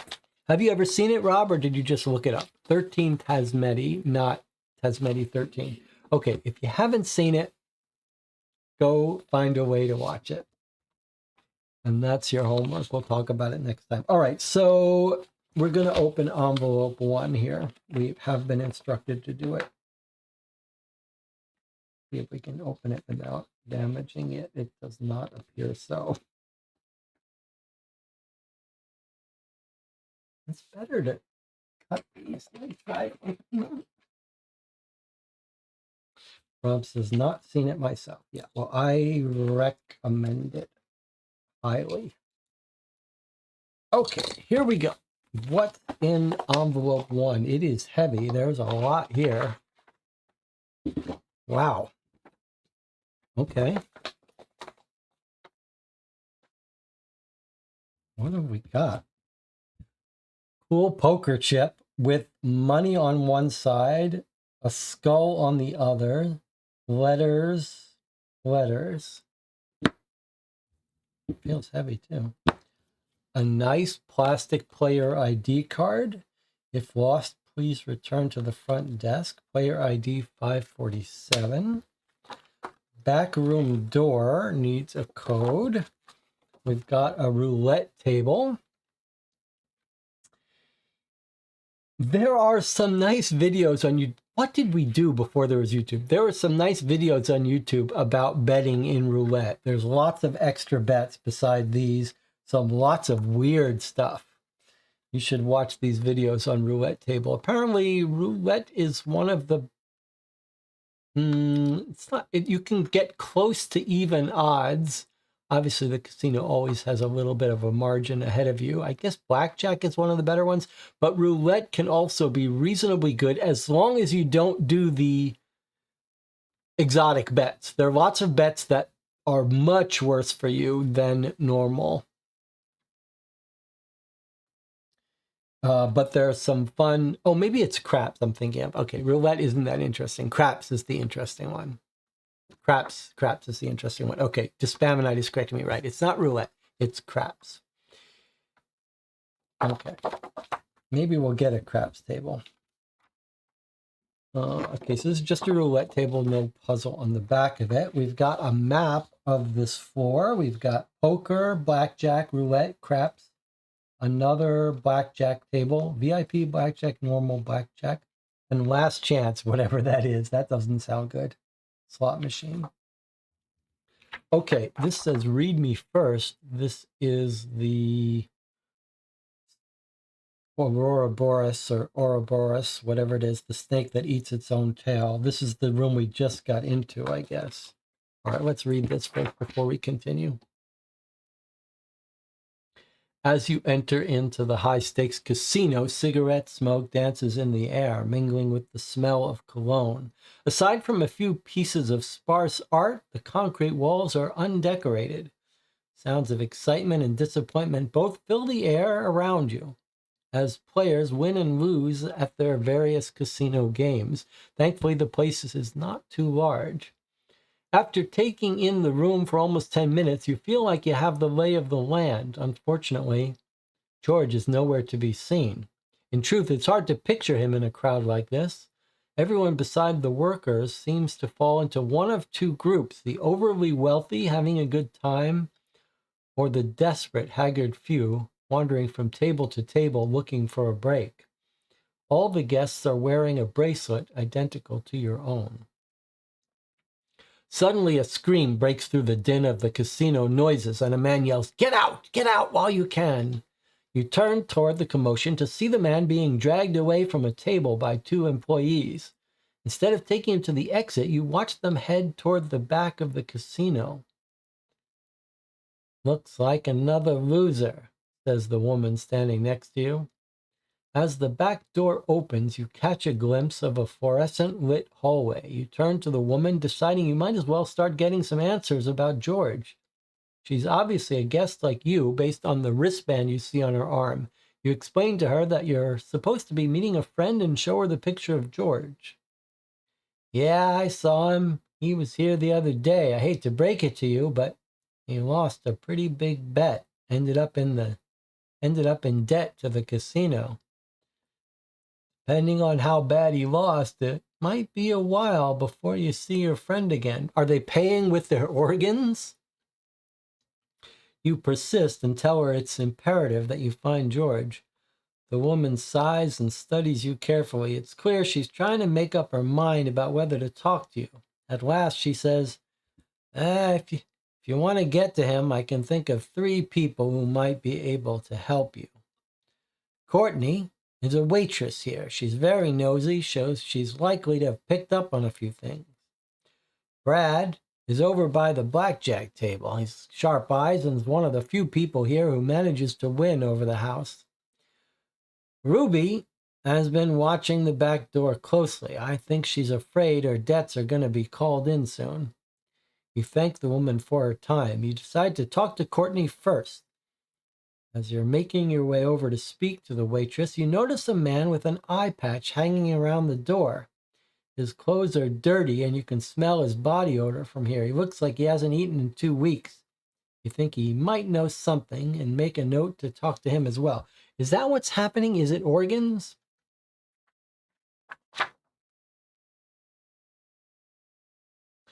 Had 13 Tasmanias from 2005. That's not right. I think that means there's a remake. The remake might be from 2005. I do not believe the original is from 2005. But I would like to have that clarified by the chat. Okay, so guy with an eye patch, did he have to donate an eye? It says we should talk to Courtney first.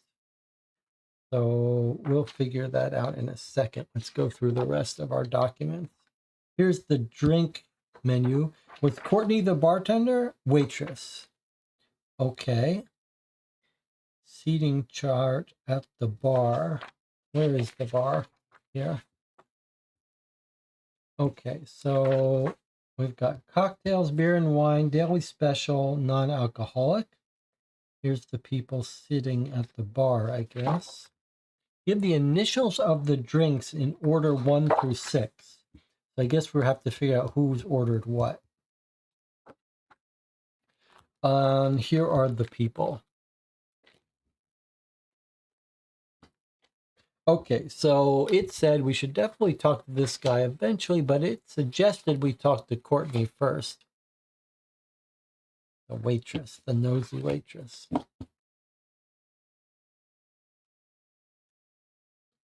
13 Tasmanias was from 2005, a French film. 13 is an American remake from 2010. Interesting.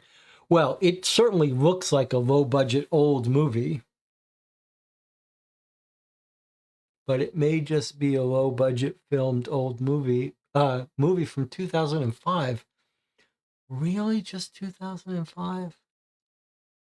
Black and white. Black and white, 2005, really? That's possible, but I thought it was older than that.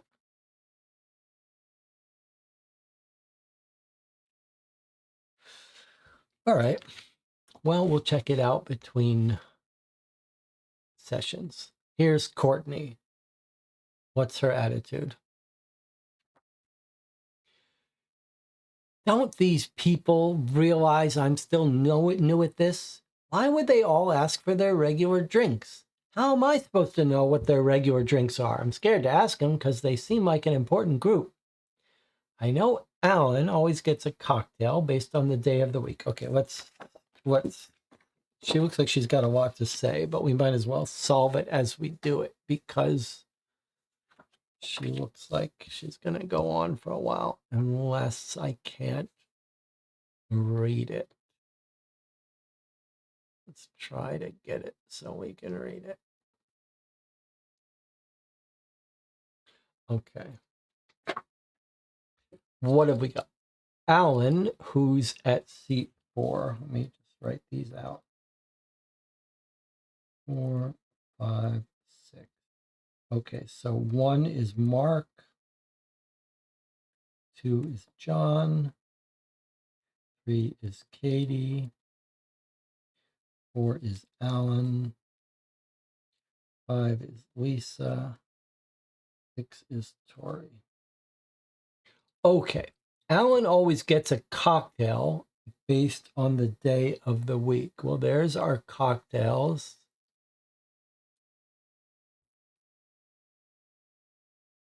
Based on day of the week. I'm not sure what that means. Unless Monday, Tuesday, Wednesday, Thursday, Friday, Saturday, Sunday. So I guess those are based on what day of the week it is. We'd still have to solve that. He works his way through the menu from the top, starting on Sunday. Okay, so high roller is Sunday. All right, but what day is today?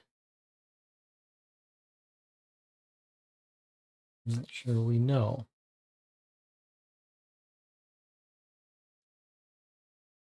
Mark orders a drink based on if he's winning or losing on that given day. If he's winning, he gets an old fashioned. If he's losing, he gets a knockout. He's so stone-faced, how am I supposed to know how well he's doing? Okay. So Mark, if he's winning, he gets an old fashioned. If he's losing, he gets a knockout. Okay. Next up is Katie always gets the daily special, which is vodka. Katie gets vodka. The daily special. The problem is they haven't updated the board today. I can't remember what it is. I see. Okay. Feels like we're going to need more information here. Daily special. But it's not vodka because they haven't updated the board. I can't remember what it is. Tori has been sober for over a year. So Tori is getting cranberry juice. Assuming it hasn't changed. John alternates between 2 wines. He starts with the house wine. I think this will be his 4th drink. So that would be house wine still. Or is there 3 wines? No, sorry. John alternates between 2 wines. He starts with the house wine. Okay, so if it's the 4th day, first day, house wine something, house wine something. So this is not, so it's not the house wine. Whatever the other one he alternates between. So that means it's got to be the Merlot. Because there's only those 2 wines. Okay, fine. Lisa orders Westinghouse on sunny days, a Fall Fest Bock on rainy days, and Collins Light during thunderstorms. Okay, so we obviously don't have enough to answer this yet. We just have the rules. I'll just write this out here. Sunny days equals Westing. Rainy is the Fall Fest. And thunder equals Collins. Okay, so we need to know, what do we need to know? We need to know the weather. We need to know the day of the week. And we need to know what the daily special is.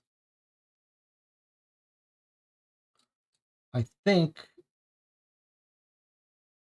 and we need to know if Mark is winning or losing. I think that would give us the thing.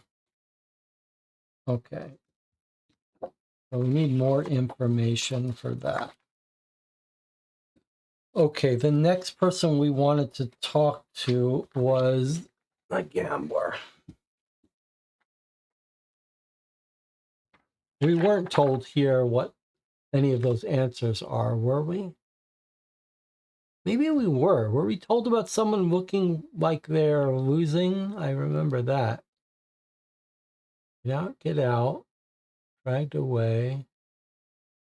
Looks like another loser. Fluorescent lit hallway. I saw him. He was here the other day. Courtney is here. She's nosy. Brad is here. Ruby. Courtney first.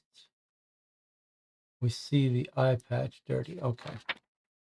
All right. I was thinking maybe it had some information. All right. Here's this guy who hasn't washed in a while. Hey, are you sure you want to be here? You look like you have your life together, more so than me anyway. I haven't seen your friend, but there are a lot of people that come here to gamble, so he might still be here, or he was at one point. This is my last time here. I came in shooting to earn enough for a hot meal and a place to stay like last time, but I nearly lost it all, so I'm done with high stakes. Since I won't be back, and since you seem determined to play, take this chip.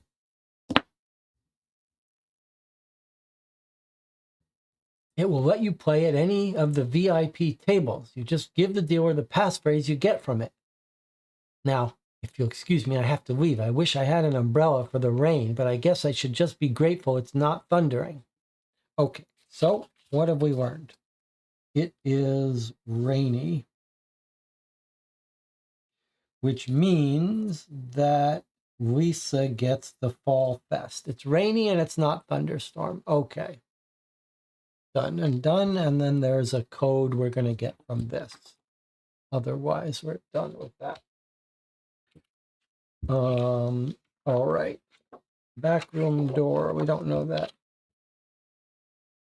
Who else do we have to talk to? Hanson, the blackjack dealer. Brad Gibbons, a gambler, and Ruby Wolchek, a gambler. Two other gamblers. Are they missing any organs? We don't know, but let's talk to Ruby. Oh, what's this? Listen, I need your help. I'm about to lose it all, but if you help me, I can tell you what I know about the back room. But only if you help me to make sure I don't lose my game at the last chance table. If I lose, I'm out. I've heard there's a pattern to this game. I know there are 6 sets of whatever the winning numbers are, but I've only figured out 4 of those. Actually, the next round is what I haven't been able to figure out. Just tell me what 2 numbers to bet on in the 5th round. Oh, I wish I had Mark's luck. He's been on a winning streak today. Okay, well, she just gave us another clue. Mark is winning. So Mark, when he wins, he gets the old-fashioned. Okay, so we're still looking for what day of the week it is and what the daily special is. Okay. Now, what's happening here? We've got a die, a 6-sided die, it looks like. And what does she say? 6-sided die, these are the faces of the die. Okay, she says, there's a pattern to this game. I know there are 6 sets of whatever the winning numbers are.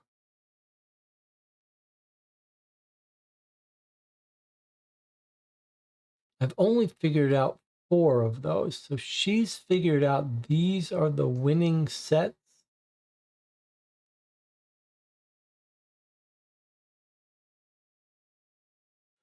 Six sets. Okay.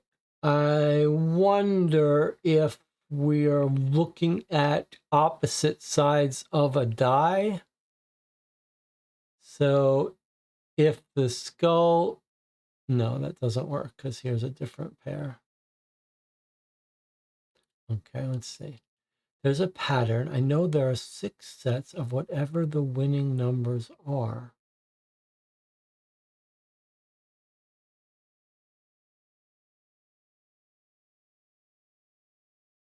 And she wants to know what's the round 5 winning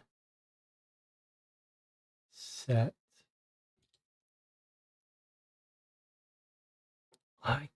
Is she? I'm trying to think if she's saying that.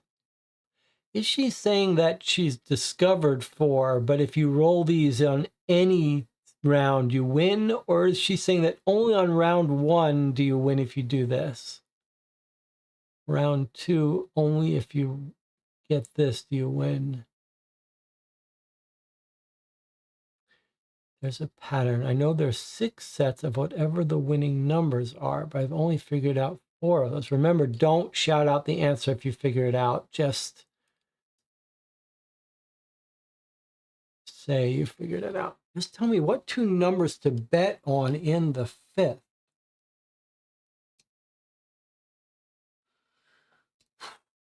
What 2 numbers to bet on?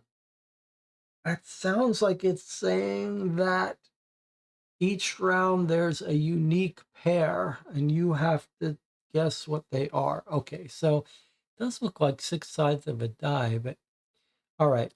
So in other words, it sounds like it's saying that on round 1, a 2 and a 4 are the answer. On round 2, it's a 3 and a 5. On round 3, it's a 4 and a 6. On round 4, it's a 5 and a 1. It looks like it's just a difference of 2, doesn't it?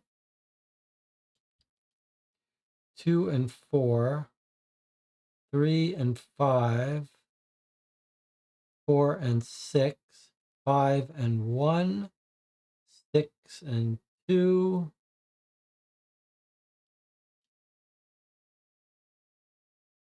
Let's see. 5 and 1.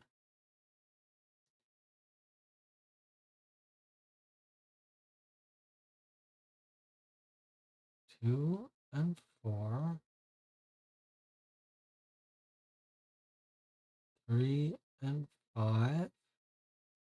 6 and 1. Sorry. 4 and 6.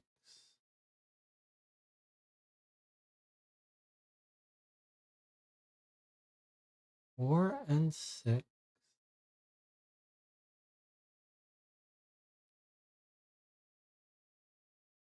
5 and 1.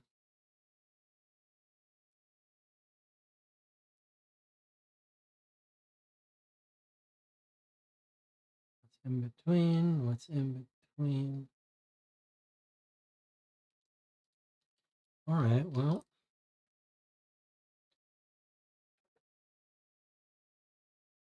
let's do it again. I don't know why it's, it seems obvious what it is, but let me just make sure I'm not missing anything. Well, it doesn't matter. We're starting where it starts. 2, and we add 2, we get the 4, and then we move to the next one. 3, add 2 to get the 5.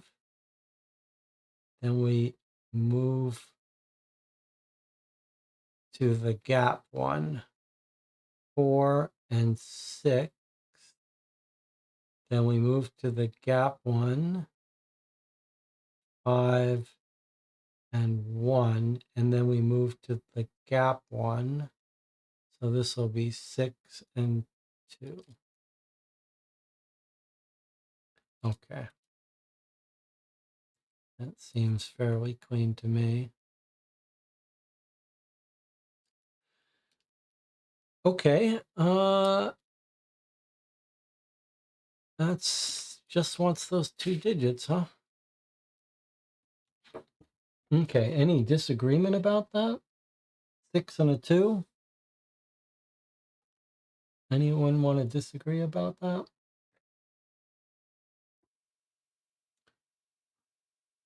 Just a 6 and a 2, huh?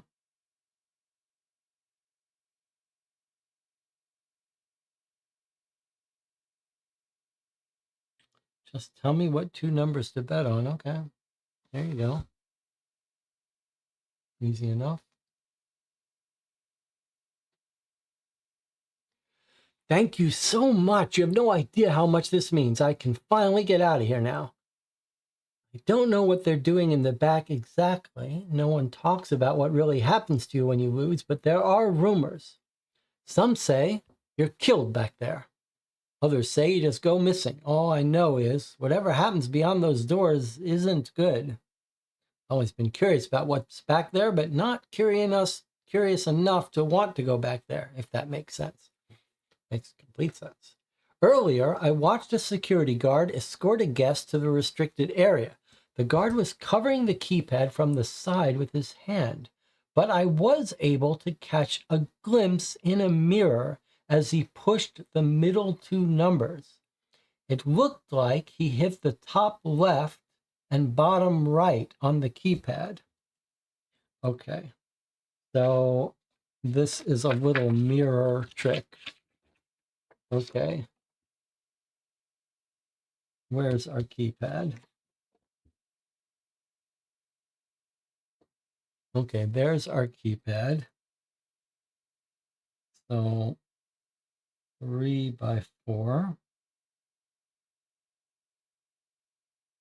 She says he hit the top left.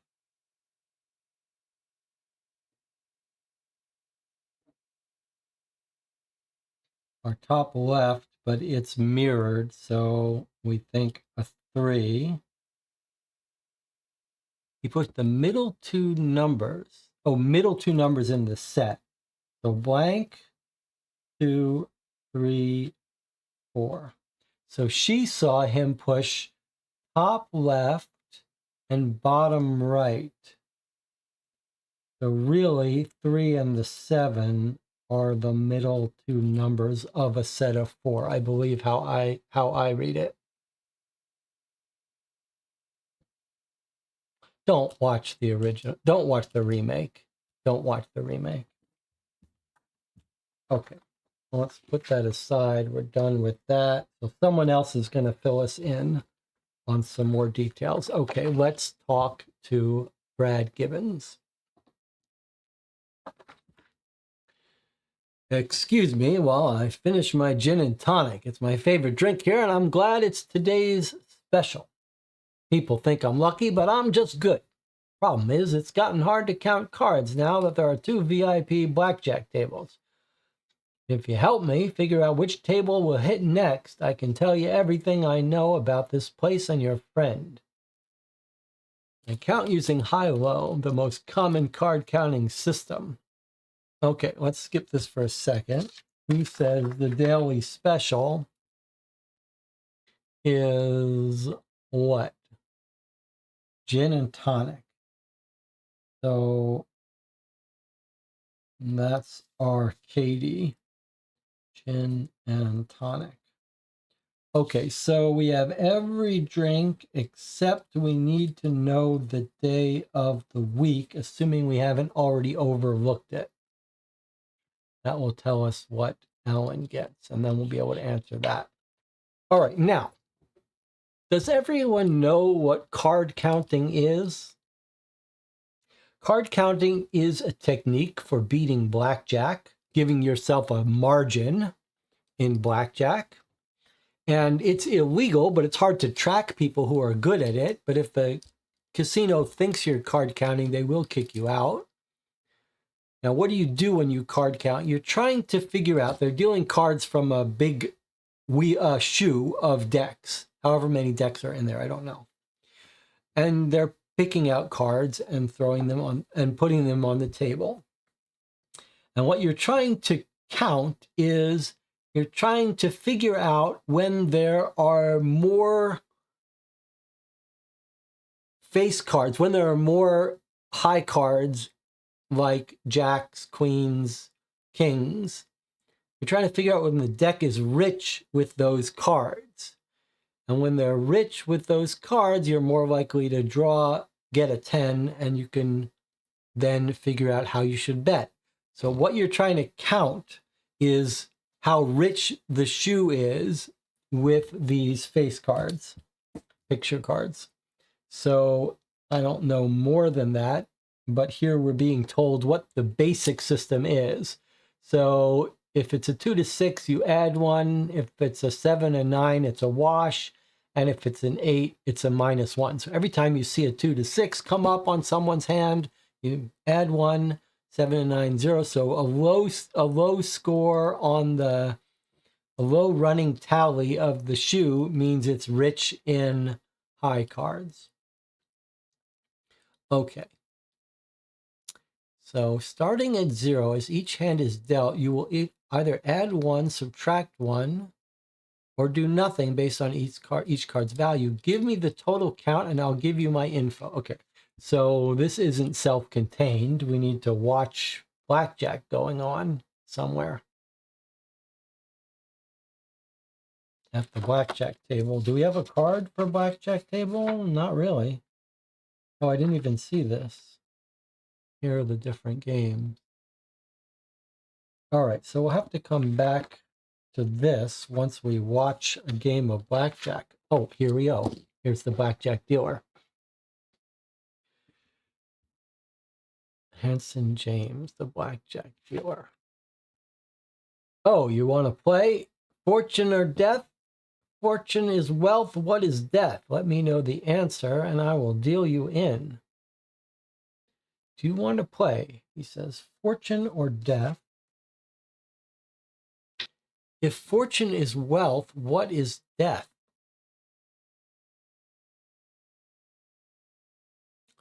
Fortune or wealth? If fortune is wealth, what is death?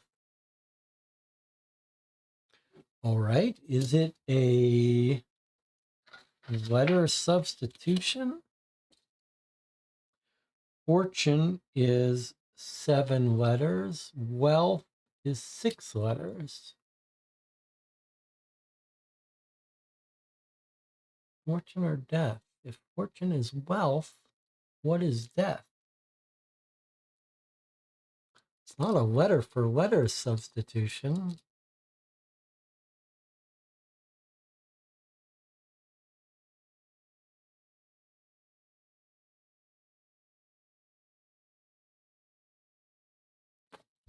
A bit of a riddle here, huh?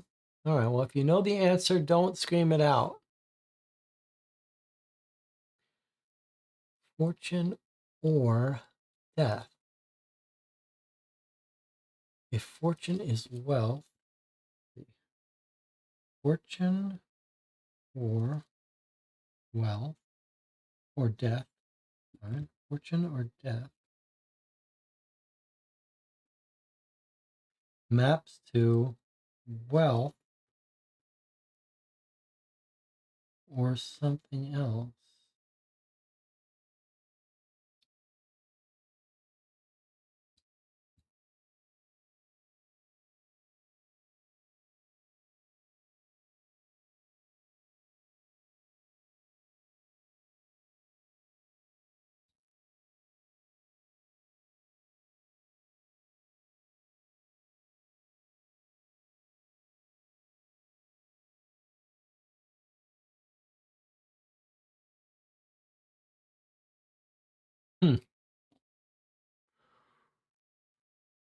Fortune or death? If fortune is wealth. Oh, we told this? This is what we were told, weren't we? This guy gave us this card about this, didn't he? This is about the blackjack table, right? Who gave us that card? Who gave us that? Just give the dealer the passphrase. Okay, okay. Okay.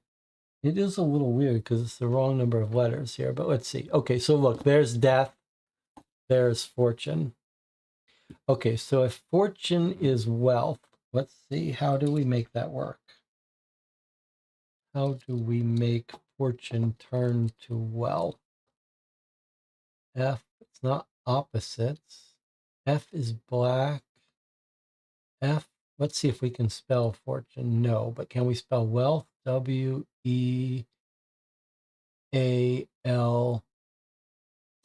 Okay, so wealth is here, but not fortune.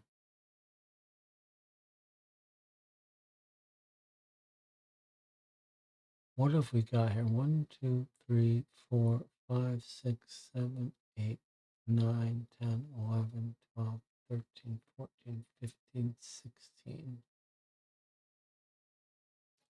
Are these the other letters? Let me just see here. Fortune.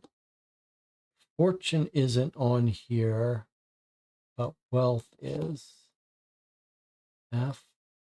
It would be too hard to get these to line up, so surely they're not doing it that way. This is the fortune side, and we see wealth here.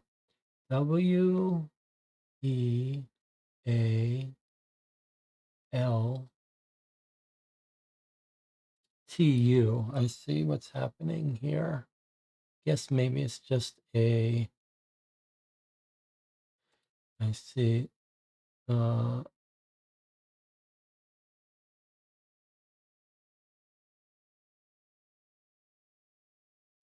Maybe not. I was thinking the T and the U, A and the L. Being thrown off a little bit by the different letters, different letter counts here. Fortune or death, and we can see wealth, but we can't see fortune.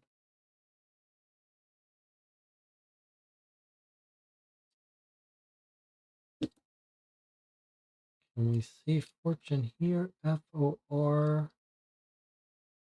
No, we can't. Okay, that's good. That's a relief. So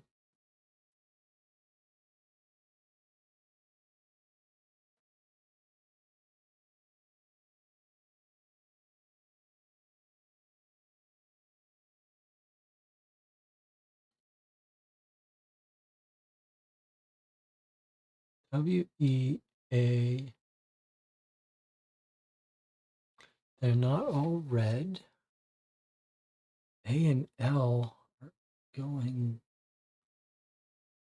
don't go in the right order.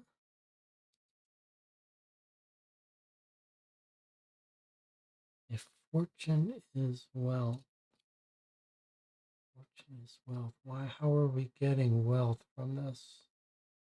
W E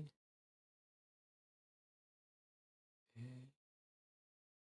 L T H.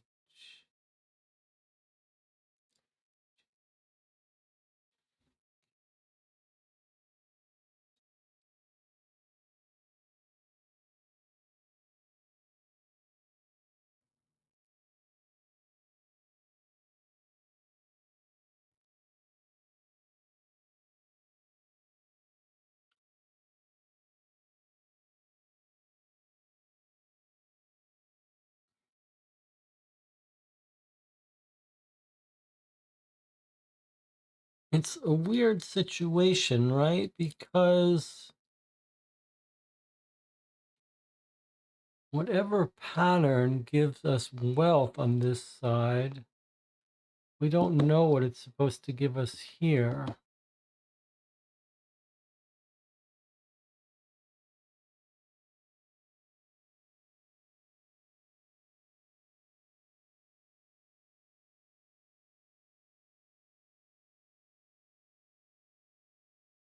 Boy, this is the second little code puzzle that hasn't been obvious.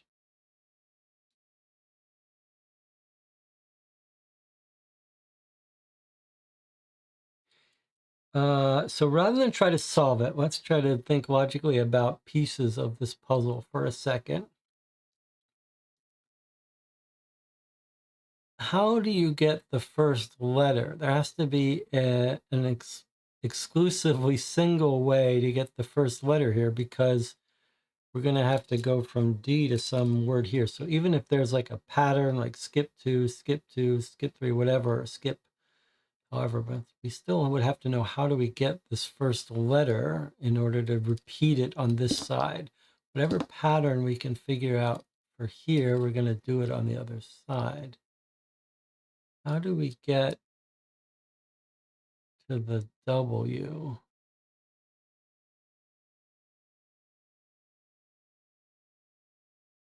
How do we get that to be our starting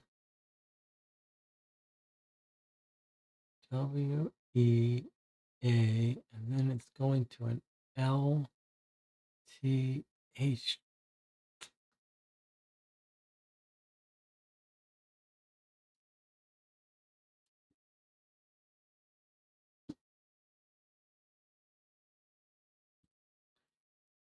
We don't.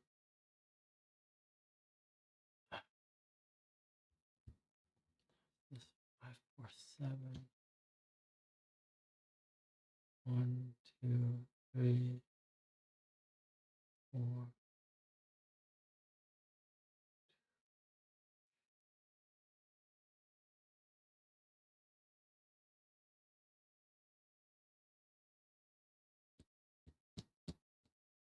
Last time we tried to solve this, we didn't have enough to solve it. I postulated that once it asks us for the format, we should. So it feels like we should have enough. Take this chip and what you played, any of that, just give the dealer the passphrase you get from it. Feels like we have enough, but how do you get 6 letters? Oh, it is 6 letters, 6 letters. No, it's 6 letters, it's 7 to 6. That's awfully weird. You could imagine one letter between each two. E, A, L, T, H. Between the N and the E doesn't work.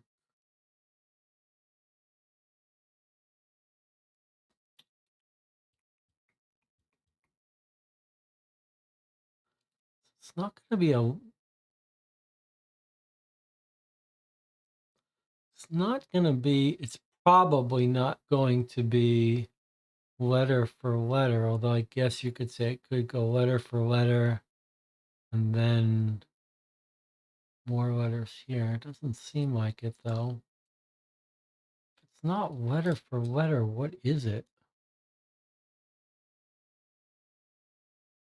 W somehow gets us to the E, to the A, to the L, to the T, to the H.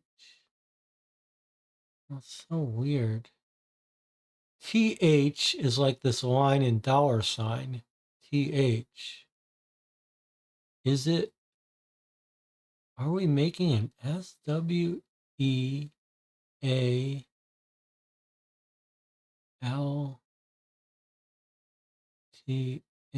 That doesn't seem right.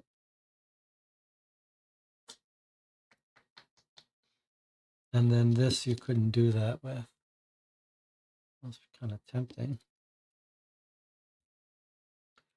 Fortune or death.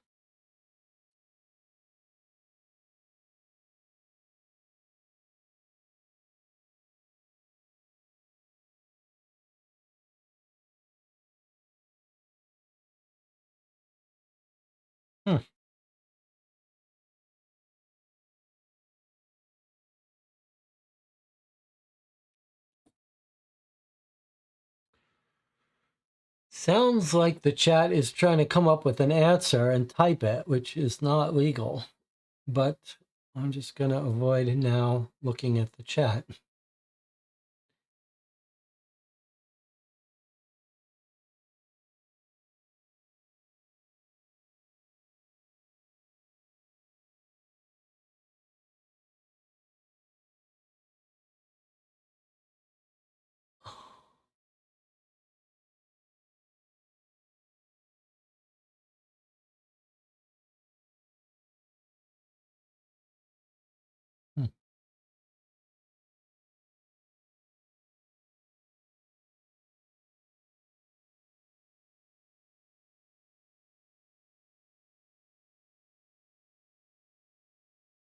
It is interesting that these T and H are right opposite each other.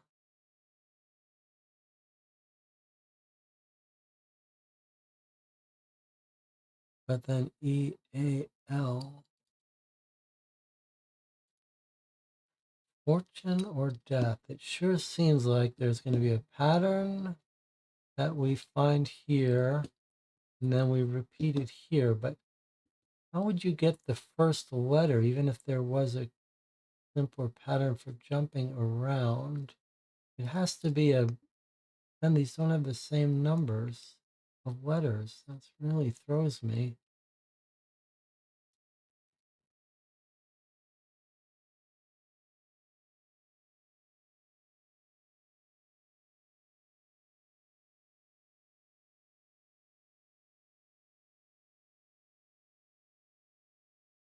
Really confuses me. Well, twice this game has confused me with some detail.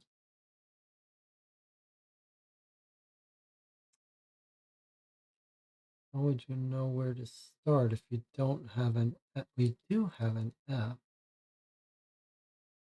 How would we get from the F to the W? Then how, what do you do with the next, maybe, okay. What if the F is the starting letter? That brings us to the W. That's pretty weird, but let's see. 1, 2, 3, 4, 5.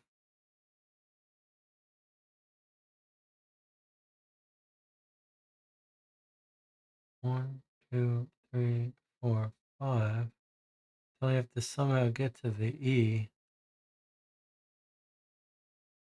On what basis will we do that?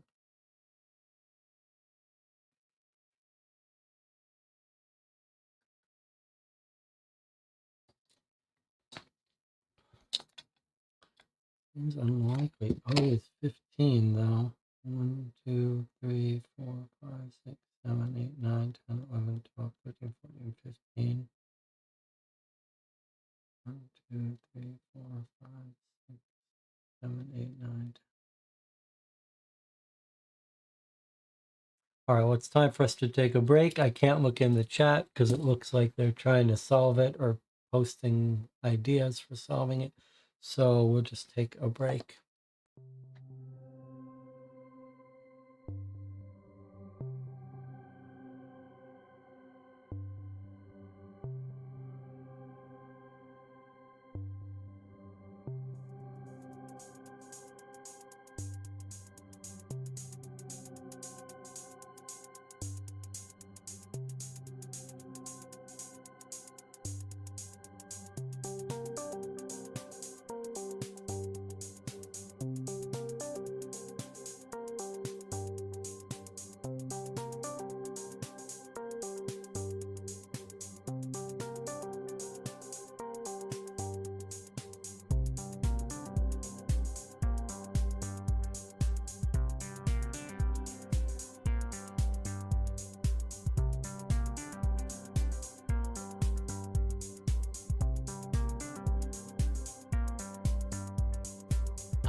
Okay, we're back. I was whining about the channel giving answers when they shouldn't, and Dorp is asking, what are the rules? First of all, you should know when I get frustrated, I start taking it out on the chat. I apologize for that. But basically, the new rules are don't give answers in the chat, but Dorp was just theorizing. It's hard to avoid theorizing on the channel. Okay, so a couple thoughts. I had two thoughts.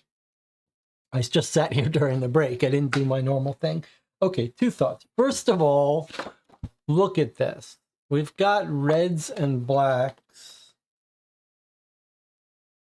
And reds and blacks. I wonder if we're not to jump around using these offsets somehow. And another thought. I wonder if, let's put that aside for a second. We got stuck on it for a while. Let's put it aside. So look, we said there's one thing missing, day of the week. And I got to thinking, could we have missed someone talking about what day of the week it is? And I went back through these and I don't see it.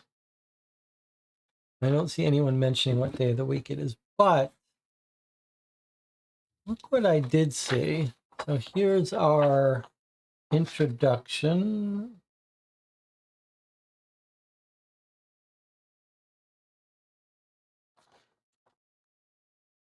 But look, it's Monday morning. You arrive at work. So if we're heading out on this day,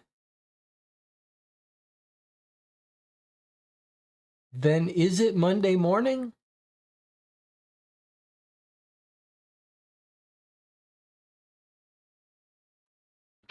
Do you think that's worth a try? That's pretty interesting if it is really way back in our start of our game told what day it is. So if it's Monday, then we know the answer to what cocktail, because it said it started with Sunday and here it is a hurricane. That would give us all the drinks. Shall we try it?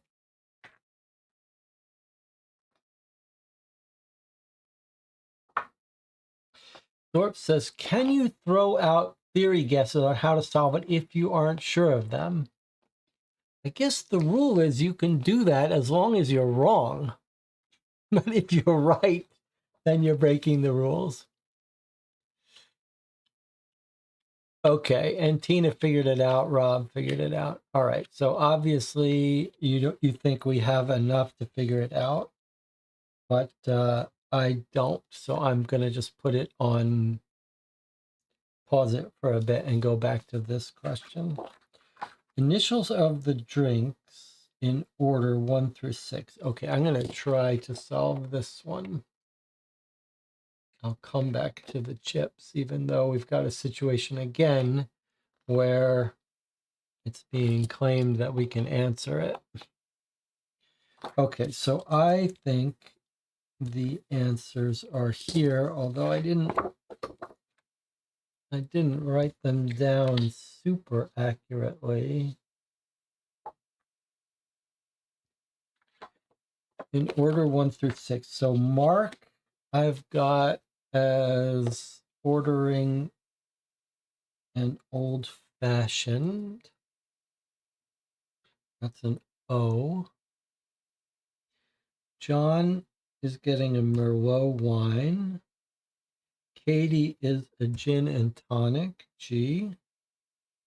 Alan is getting an H for a hurricane on Monday.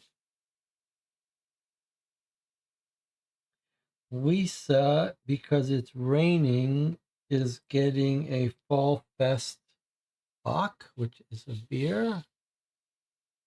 F. And Tori is drinking the non-alcoholic cranberry juice C. Okay, let's see if that's right. No. Okay, well, that's unfortunate. That is unfortunate. I guess that means it's not Monday.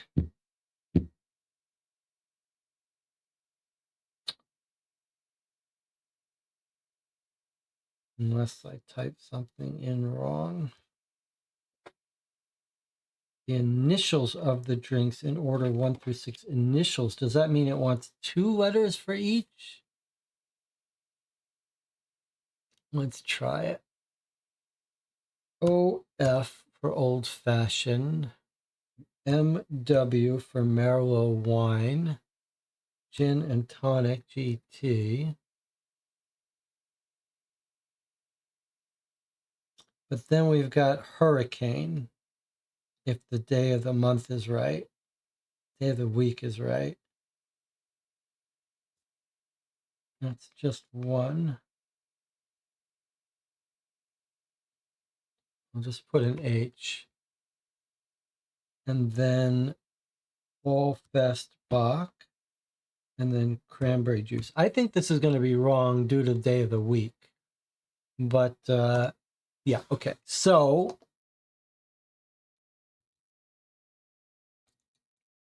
to me, this is getting our bad puzzle piece.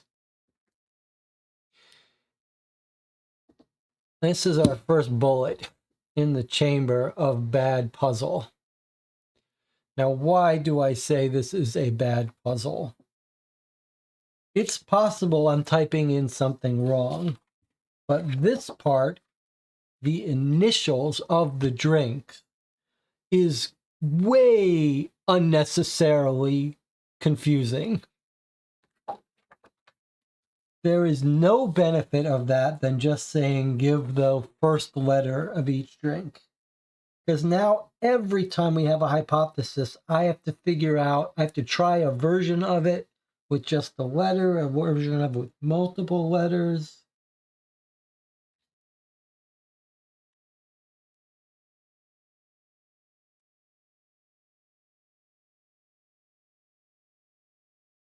And is it the day of the week?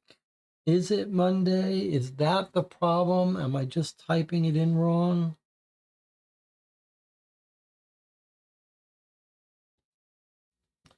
It's really unpleasant.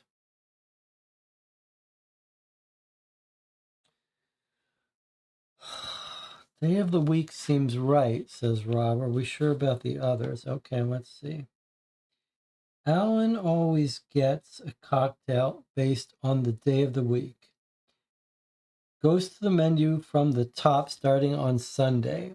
So Monday would be a hurricane. The initials of the drinks, I guess that's just an H for 4. Guess I'll write them over here. H. Okay. Mark, if he's winning, we know he's winning, he gets an old fashioned. Mark is in seat 1. I guess you would think that's an OF if it's initials. Katie gets the daily special. We're told that is a gin and tonic. GT.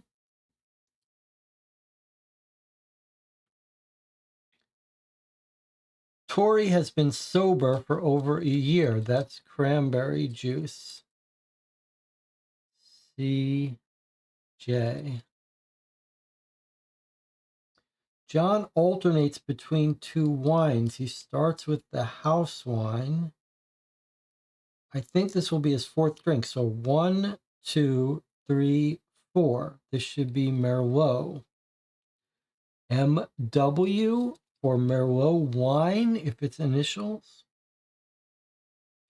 Lisa orders a Westinghouse on sunny days or a Fall Fest Bach. So do we think this is F, F, and then another letter B? Is that what it's suggesting? Fall Fest Bach is 3 letters? This is really stupid to do it this way, but let's try this. OF MW GT HFFB CJ for cranberry juice. Let's see if we're going to put another bullet in this chamber. No, that's it. Oh, that's just not, it's not necessary. It's not necessary. That's not a fun part of the puzzle. But all right. Okay. Don't like it. But we did figure it out. I'm sure some of you are going to disagree with me that gets a bullet, but I stand by my position. That gets a bullet. Relief washes over Courtney Kelvin's face as you help her figure out the orders. Ah, thank you so much, she says. Oh, right. You wanted to know about your friend. If he's in the back, then there's little you can do, or so I hear.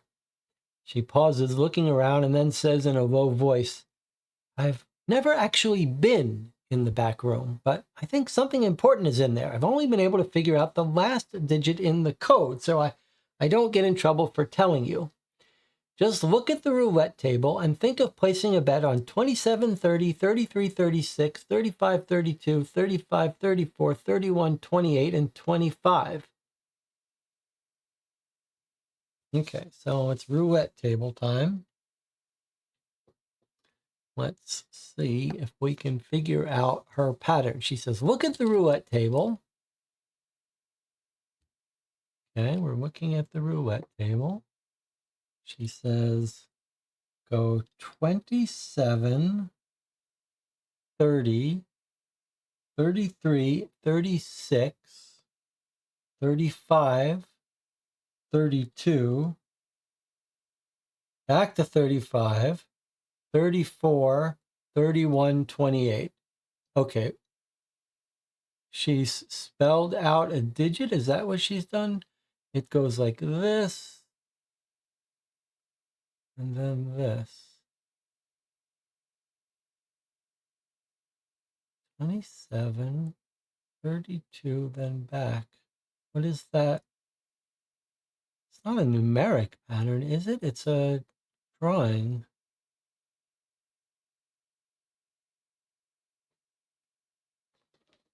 So it seems like it should be a sketch. We're used to these games where this is going to be a digit, but instead 34, 31, 28, and 25, all the way up to the 27. Okay, so it looks like this. Surely that's a digit 3, depending on where we do it. Okay, there you go. We line it up that way, then we get a 3. Goes like this, and then like this, that's a 3. Okay, fine.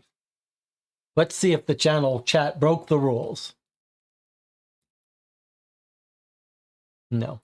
And Rob says bullet avoided. No, it got the bullet.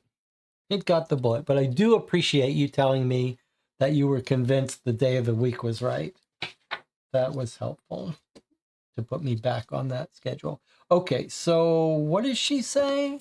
She says, I know the last digit. Okay, so we've got 3 of the 4 digits, but we don't know the first digit, and she's not going to give it to us. That means we're going to have to go back to this puzzle to make some progress on that digit. So it looks like we're back here, which the chat has figured out, but I have not. Okay. Multiple people in the chat have figured this out.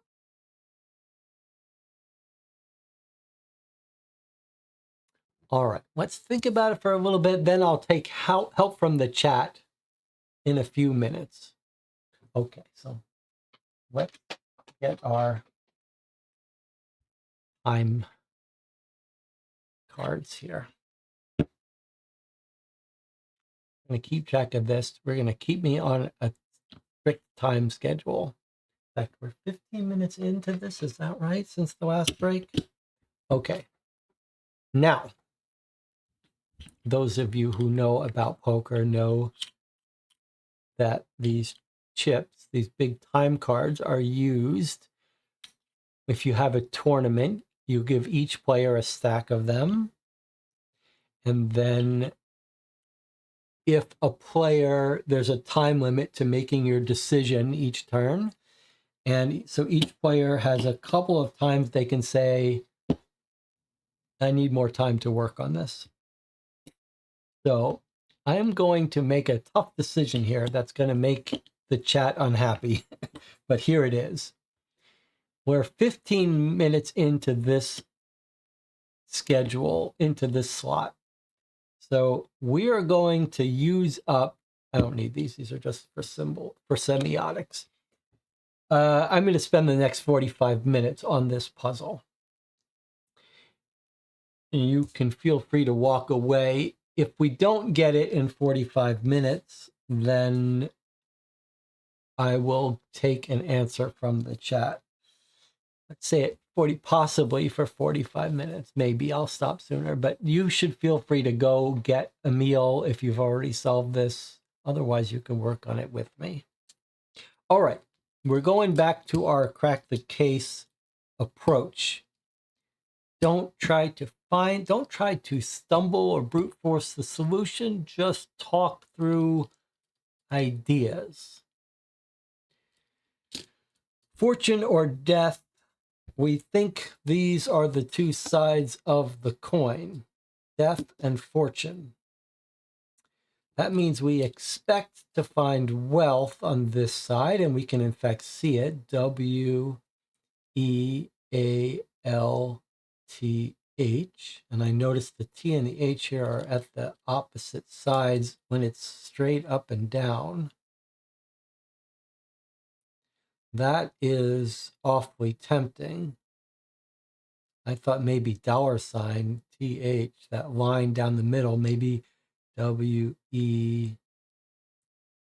It almost looks like you could follow the S of the $ to get it, but not really.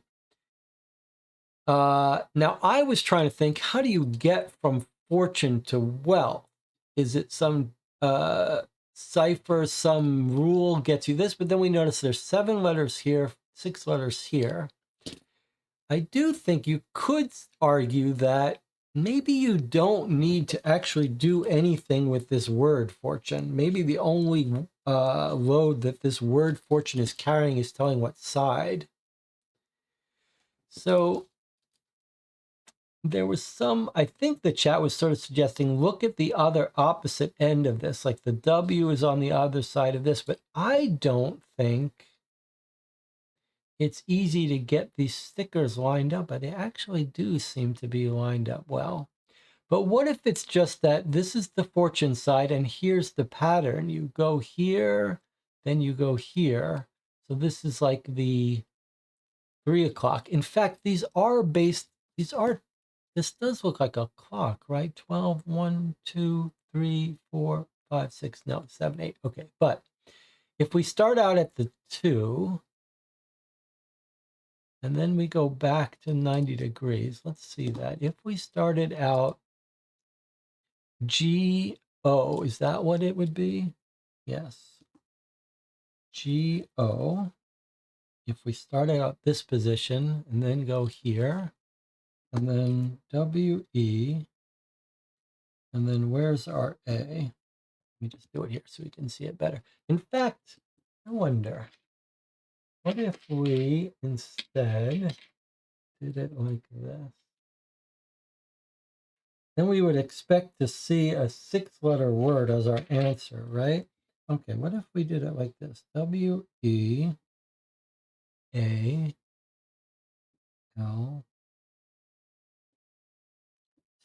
and H.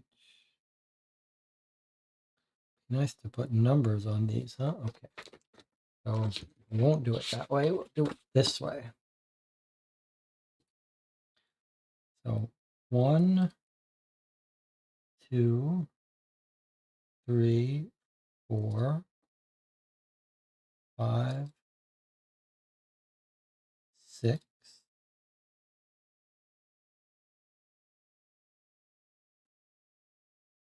Okay. Let's see if that works for us. Golden. Golden. Okay, we got it. Look at this smart aleck chat. Thank God we don't have to sit here for 45 minutes. Okay. So we didn't have to use a time card. We did get it. We did talk it through. Okay. Okay. All right. Not bad. Not bad. And we're not insanely frustrated, except for that one puzzle. All right. So let me know the answer and I will deal you in. Okay. We know the answer. It's golden. Here we go. We need to have some, we need to have a system where people can sign up to be alerted when the puzzle is solved. They can come back. All right. Fortune or death, what's the answer? Okay, now what's going on here? What has happened? What page is this? I feel like this is not a password protected PDF. So what has gone on? All right, let's just type in golden and see what happens. Golden. Whoa, we've got a video. Well, that was unexpected. And it doesn't, okay. So can we full screen this? No, but we do need to both be able to hear it. Okay, let's see.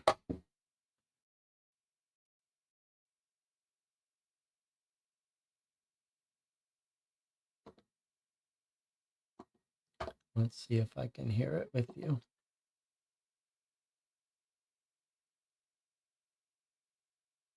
Okay, I don't hear anything. There's no sound. But we are, oh, we're supposed to be card counting. Okay, no audio. Don't need it. All right, we're going to have to play this again. All right, so the game is teaching us to card count for blackjack. Look at that. All right, so maybe, though, since we're not experts, it may be easier for us to write down the numbers. But let's try card counting. Let's try card counting. All right, so can we make this any bigger if I do it this way? A little bit. All right, so remember the rules of card counting. Does everyone remember? There's logic to it. If it's a 10 or above, 10 through ace, 10, jack, queen, king, ace, you subtract 1, right? The super high face cards, you're down by 1. If it's 2 through 6, you up by 1. 7 through 9, you ignore. Okay, 7, 8, 9, we ignore. Rob says there is a full screen. Okay, we're going to try to card count. Instead of writing down all the numbers we see, we're going to try to card count. All right, so we start with 0, right? Okay, so I'm just going to write down, well, we'll just try to count it in our head, I guess. 7, 8, 9, we ignore. 7, 8, 9, we ignore. Lower than that, +1. Higher than that, -1. Okay, here we go. +1, +2, -1. Okay, wait, sorry. This is not going to be so easy, is it? Okay, so let's talk it out. It's fun to try to card count, but is it not going to let me rewind? Come on, guys. All right, I'll watch it without backtracking so you guys who want to card count. Okay, 2 through 6 +1. We start at 0. Okay, let's try again. 1, 2, 1, 2, and 1. Okay, lost it. It would be easier to just write down these cards, but we want to try to card count. All right, this could be frustrating for you, I know. Okay, 1, 2, 1, 2. I mean 0, 1. It's impossible. I can't do it. I can't do it. All right, there aren't that many. All right, we'll get it. We'll get it. We'll get it. Just remember, 7, 8, 9 we ignore. That's what I have to remember. 7, 8, 9 we ignore. Okay, lower goes up by 1. 1, 2, 1. Ignore 0, 1. Ignore 2, 3, 4, 5. I've got 5. I've card counted to 5. What does the group say? Try it again. Remember, we started 0. 7, 8, 9 we ignore. 1, 2, 1, 0, 1. Ignore 2, 3, 4, 5. All right, I've got a 5. Anyone disagree with me?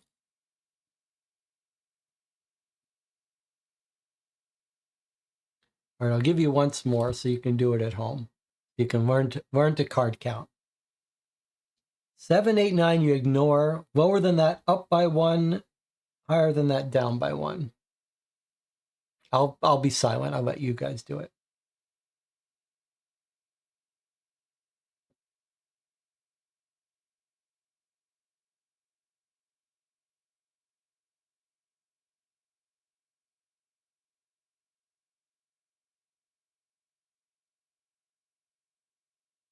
Does everyone agree it's 5?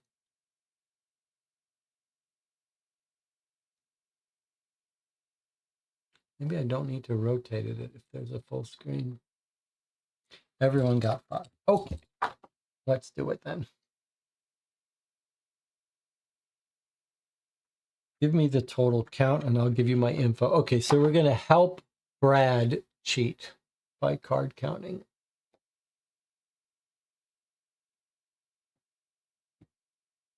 So it's interesting when you think about it. We're just going to put in 5 here. If you think about card counting, if you think about what you're doing here, he says high-low is the most common. The idea is that, as I said, you want to figure out when the set of cards to be drawn from is rich in face cards. And more sophisticated methods would get you a more accurate probability distribution. But the question is, can you come up with a heuristic that's easy to run in your head? And that's what this is. This is the simplest one. But if you look at card counting books, you'll find more sophisticated methods of card counting. And someone can fill us in if I'm leaving out an important part of card counting. Okay, so I say this score is 5, and it doesn't want that.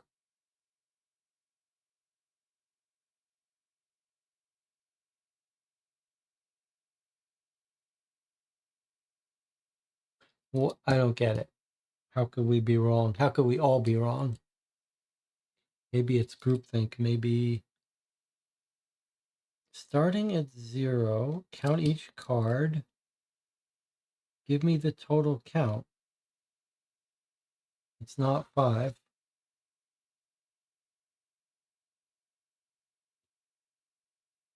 You think the word 5? F-I-V-E. Okay.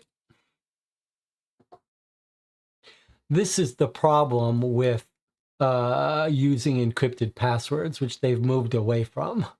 Because if you write your own website, then you can accept a 5 or a 5. But that's a terrible design. It's a terrible, especially because, oh, wait. All right, I got to take it back. It does say spell it out. All right, I'm going to take this bullet back out.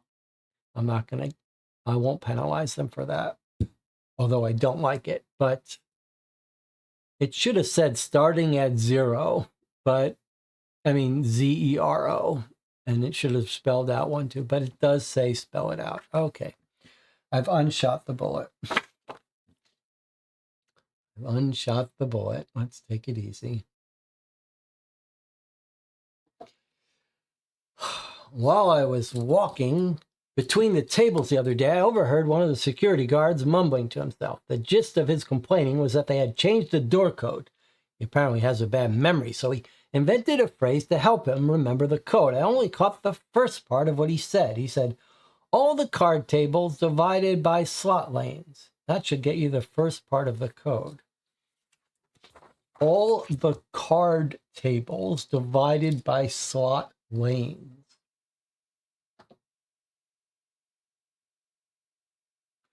Three slot lanes and card tables. Well, poker and blackjack are card tables.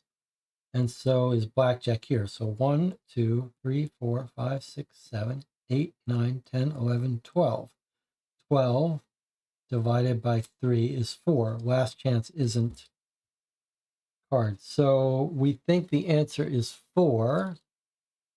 And that's going to be the first digit of our storage room security code. 4373. I believe that's right. That's our back room door code. I believe that that's the right answer. Oh, he says, oh, and you'll probably need to find your friend's player ID number. All the IDs go in ascending order. You're the 4th new person since George was here, meaning you should already know his number if you have your card. Okay, so we're the 4th new one. That would make him 543, right?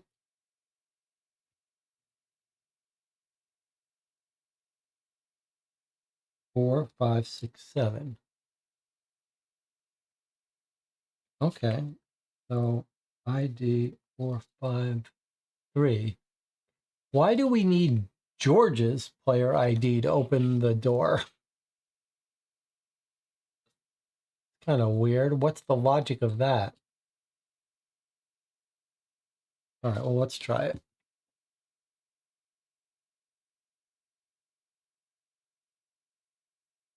Maybe we don't need it yet. Okay, employees only door.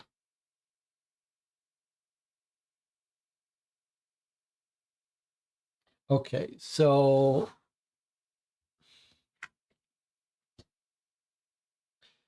4373 is the code to the door.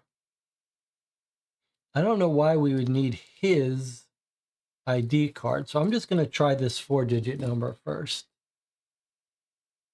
Yes, okay, so it didn't need his ID card yet.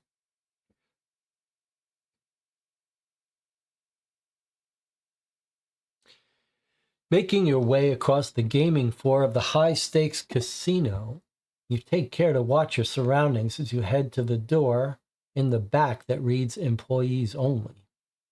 None of the casino staff seem to take notice of you. You reach the door, punch in the proper code, and listen as the lock clicks open. Another glance over your shoulder tells you you've still gone unnoticed, so you quickly step inside and close the door behind you. The fluorescent lit hallway stretches in front of you, unoccupied by anyone other than yourself. You sigh, taking a moment to relish the near silence marking your successful infiltration. Open envelope 2. Hard to believe we're only at envelope 2 here. But I feel like we've solved all the puzzles here except for knowing his ID card. Okay, envelope 2. How much more is left of the game? I'm not sure, but we've been playing 4 hours.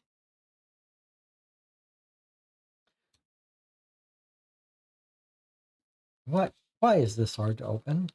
Shouldn't this be easy? What's going on here? YouTube says 16 concurrent viewers. All right, so we lost a couple the moment I revealed that it's not almost over. How much longer do we have? We don't know. But this is our last envelope. There's no more materials. We've got a medical ID card. with the passcode. They are definitely taking out organs from people. Read me first. Okay, let's read this first. The corridor you enter leads to a set of swinging doors. As you approach the doors, you see a white lab coat hanging on a hook on the wall. You take the coat, slide it on as a badge falls out the front of it. You decide to pick it up and shove it into your pocket just in case it will be used later. The silence in the hallway is eerie but welcoming. You feel anxious to step through the double doors, worried that poking around too much will get you caught. You take notice of a medicine cart squirreled away in the corner near the doors with a laptop sitting on top of it. You open the computer as it buzzes to life and the words "patient lookup" pop up on the screen. Maybe this will help you find which room George is in. It's only a matter of time before someone discovers you, so get to work, detective. Okay, so we know his ID is 543. So if we can figure out how to get that laptop, we can look him up. All right, so let's see if George is going to be alive on a hospital bed. So what have we got here? Alarm will sound if opened with the key code. 4-digit exit code. Okay, that seems like it's not for now, but for when we're going to exit. Here we have what looks like this is going to be the laptop that we boot up. Open up the laptop. Look up patient number equals their player number. 3-digit. Okay, so I think we know the answer to that, 543. Let's go ahead and put that right in. No point delaying that. Let's find out what room he's in.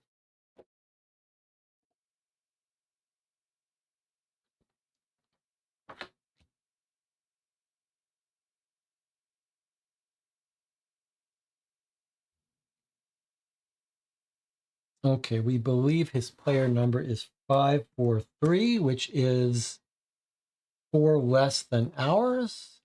Okay, easy enough. Here we go. Valuable organs, just as we suspected. Patient name. Okay, it's been encrypted. Date, Sunday, encrypted. We know that's Sunday, though. Sunday. Okay, so it's not a code. Since we've got map, it's just random. Health conditions. He's got compromised kidneys. I guess he's a drinker. He's got glaucoma, but he's got some viable organs: heart, lungs, liver, spleen, pancreas, skin, and intestines. Location is encrypted. Currently in medically induced coma, scheduled for the 3 o'clock harvest of viable organs on Monday. And it is Monday right now. It's now Monday at 1:13 p.m. So we've got 2 hours and 47 minutes to save him. And there's our location, but, oh, I see. This isn't, I looked at that and said, Sunday, Sunday, that code is wrong, but that's not quite right. If that's a number, do we have today's date? Yes, we do. February 7th, 2022. 020722. So there you have it. The at symbols are 2s. The right parentheses are 0, 0207. The exponential sign caret is a 7. So actually, that's pretty cute. All right, so here we go. We know that that date is 020722, which means this is a 0, the at sign is a 2, and the 7 is the exponential caret. Patient name, we also know, George Morales. So let's see. George Morales. What have we got? We've got a less than is the G. That's an E. That's an O. That's an R. Now we got another G and another E. The M looks like a plus. The O is a question mark. We already know the R. The A is an equal sign. The L is a colon. The I is a forward slash, and the S is a backward slash. Okay, so we know a bunch of decoding of symbols from letters and numbers. Okay, cute. Now there's only a couple of things left, so it looks like we are near the end game here. Where is George? Okay, so it seems like the whole game is going to be to figure out where George is, which is simply the decoding of this thing down at the bottom. So let's write that out and see how much of that we already know. Question mark,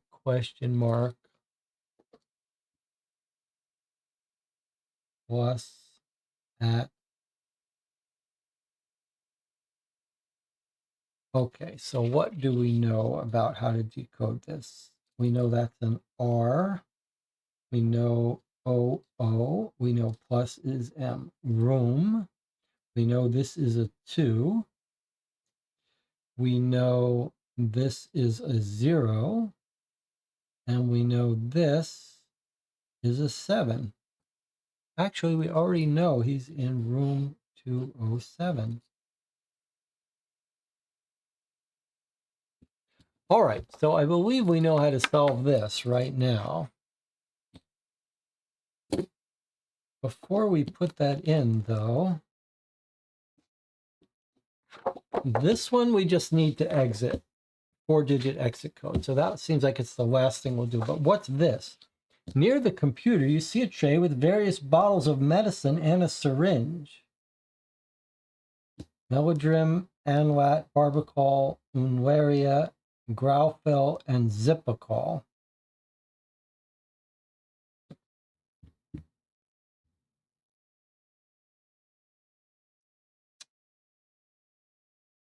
Okay, they've all got 3.2 ounces. Which drugs do you use? Multiply each dose by the number on the lid, then add up the total. Multiply each dose. So surely we're not ready to solve this yet. Although I do notice that these are different colors. Blue, green, red. So I wonder if we couldn't just, this passcode isn't related to how much of each of these. But either way, even if that is true, that's clearly not ready. We're not ready for that yet. Okay, let's go to room 207.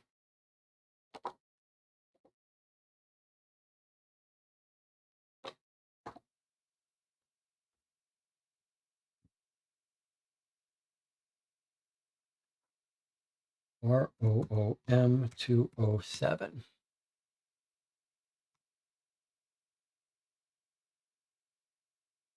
What happened?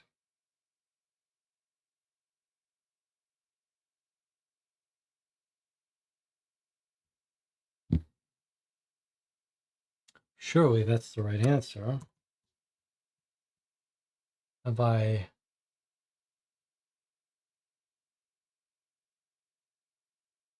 didn't even bother checking it. It seems so obviously the right answer. Well, here's where we have our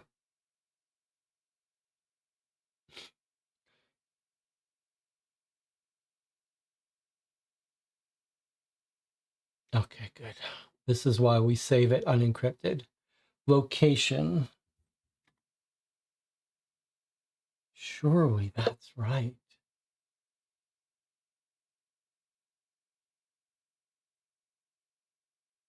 ROOM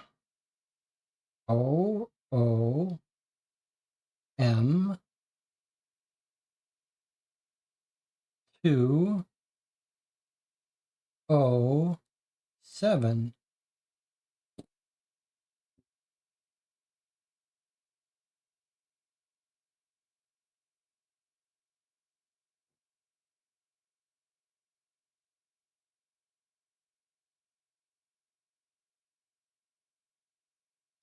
Is it because I see. Okay, I see it. I see it. I see it. That's clever. Okay, today is Monday, the 7th of February, but he was checked in when? On Sunday. So actually, the exponential caret is for a 6 for the Sunday. Clever. Clever little hobbit. Okay. Let's go back now. Okay. I like it. I like it.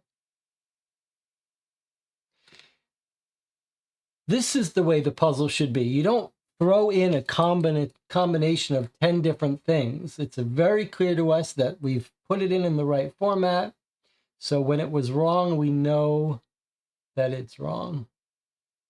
Look at this. Sometimes you have to click 10 different buttons to get to the password. Sometimes it just opens it right up. ROOM206.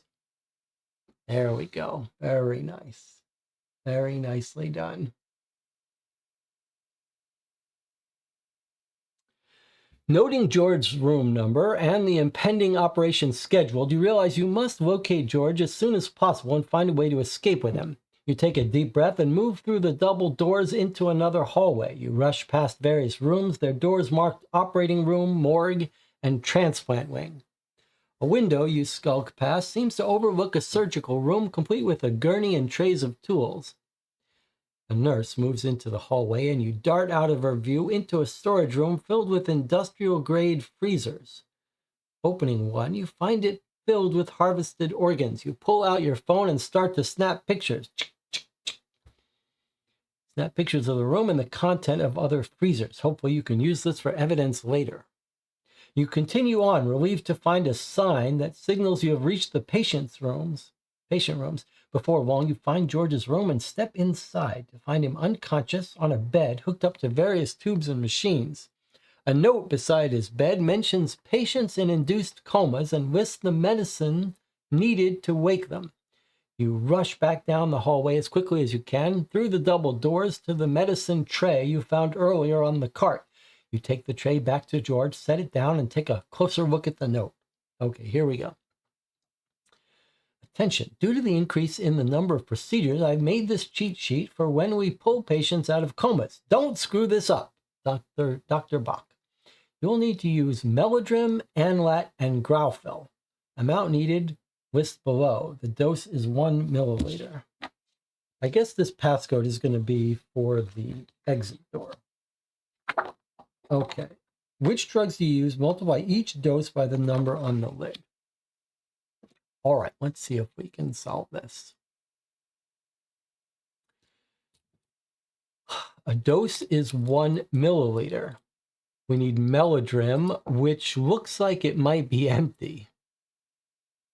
We're supposed to use 1 Melodrim, 3 Anlats, and 1 Graufel. But if you're out of Melodrim, you can substitute twice as much Unlaria. Then if we're out of Anlat, which we're not, that's weird. Okay, so we were supposed to use 1 Melodrim, but since we can't, we should be using 2 Ulnarias. This seems a little trivial, doesn't it?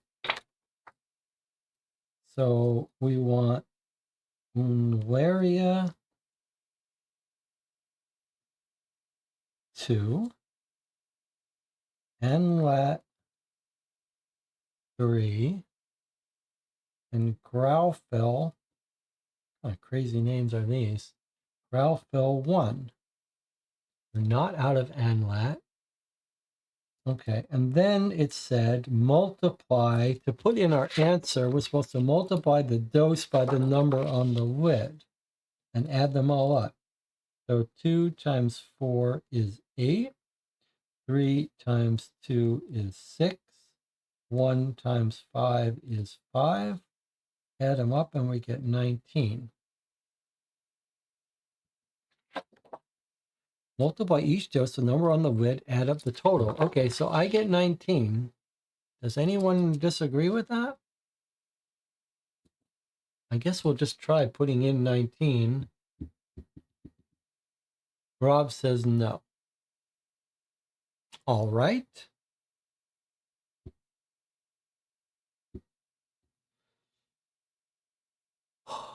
You think that's no, huh?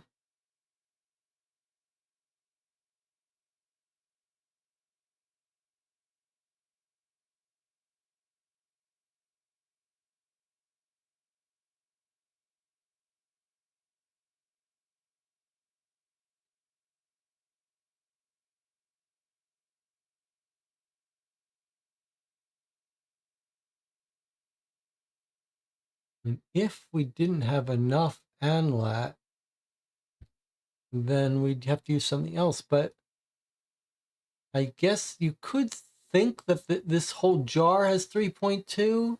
And so that means we don't have 3.2 in here. But if you look at this, this feels like if you measured up to the 3 that you have plenty in there. But okay, if you were to assume, this is ounces and that's milliliters. So I feel like there should be 3 milliliters of the syringe worth in there. But I guess if you were to pretend that there wasn't enough ANLAT,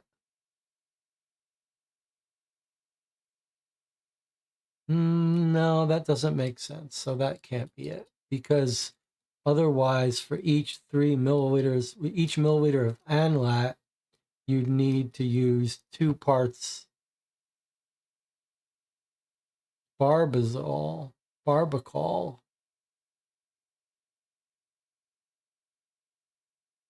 I don't think that works.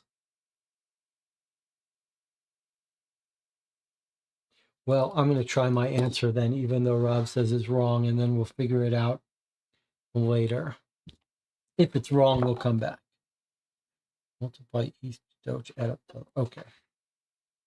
We're going to put in our answer and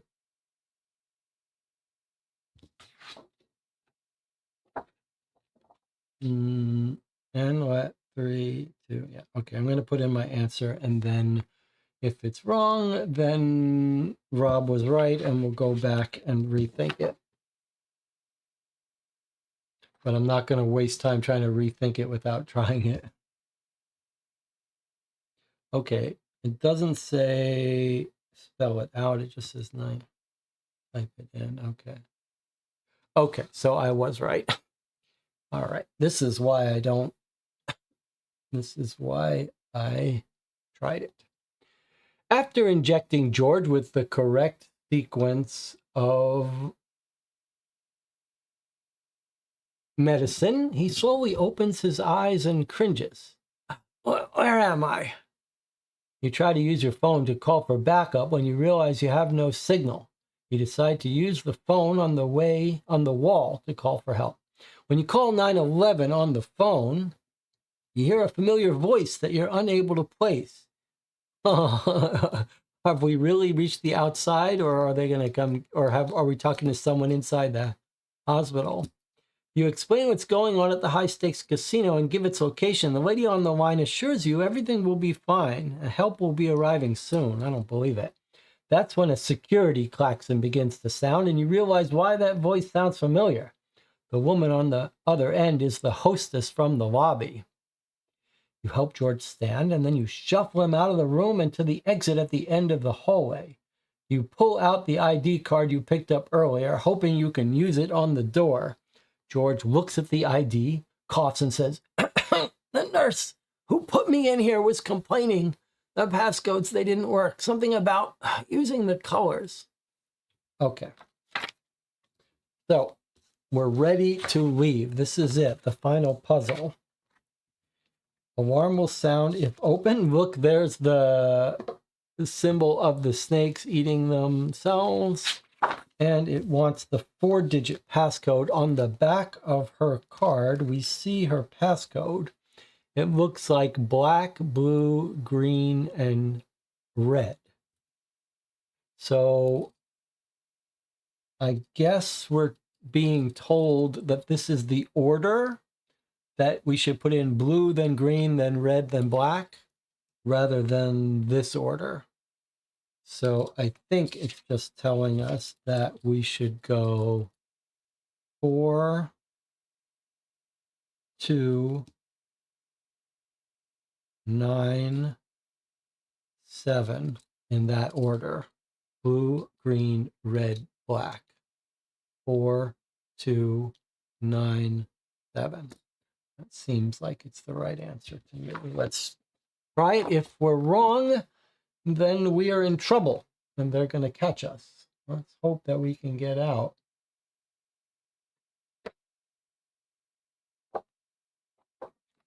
Let's see if this is one of these ones we click and it opens. Sometimes you download the file and it just sticks here and wants you to do 10 extra steps before it opens. What is this nonsense?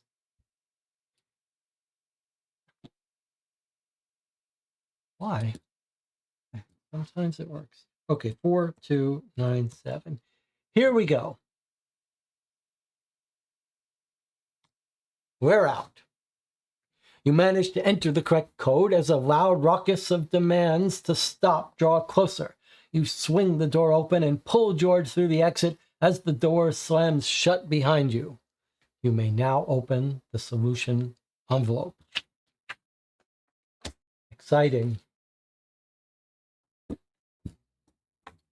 15 viewers we've dropped from our height of 20. 5 have tapped out. All right, but it's time for a break first. So what we'll do is we'll take our 8-minute break. We'll come back, we'll read the solution, and then we'll talk about what we thought of this box, where it fits in with the other Deadbolt Mystery Society games we've played. If you've been playing along with me, I want to hear your thoughts, but I'll see you in 8 minutes.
We are back. You've been watching Co-op for Two for the last 5 hours and 41 minutes. And now it's time for the epilogue of High Stakes. YouTube says there are 15 concurrent viewers, 12 likes. We've got a double-sided long epilogue here. You have successfully completed High Stakes. The exit door slams shut behind you as you and George stumble up a set of stairs. You find yourselves outside, behind the warehouse. George is a little wobbly on his feet, and with some difficulty, you help him into the nearby woods. You barely catch your breath before calling for backup.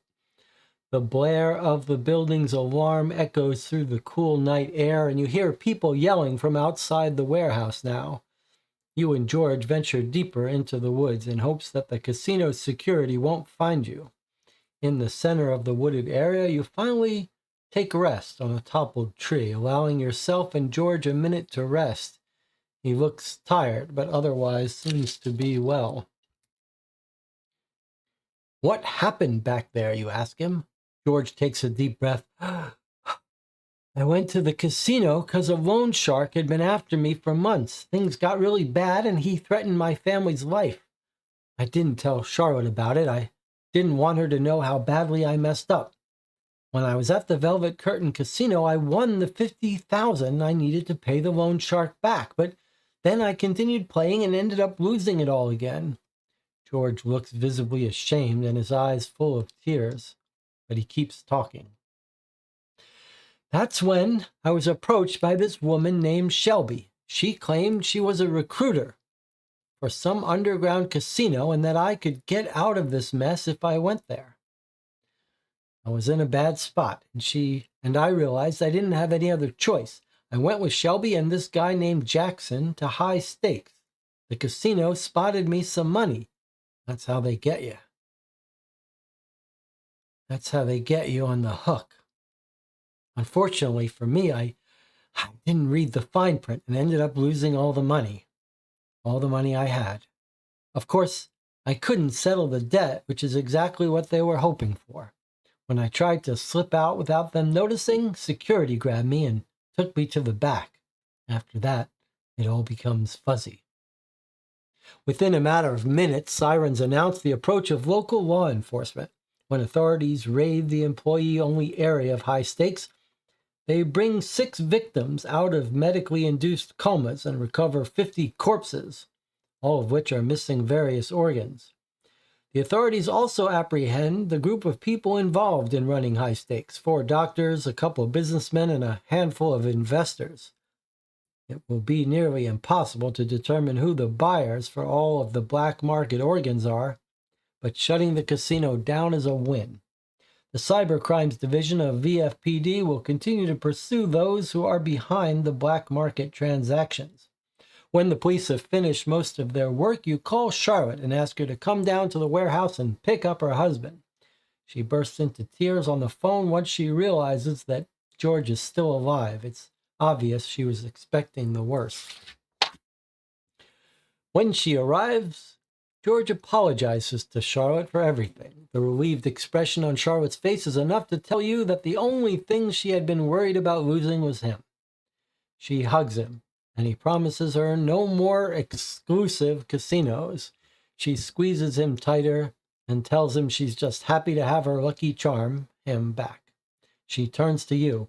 I can't thank you enough, Charlotte tells you. Without you, who knows what would have happened to George? You nod, relieved George is with Charlotte. Then you think of something that concerns you. There's still the matter of the loan shark to deal with.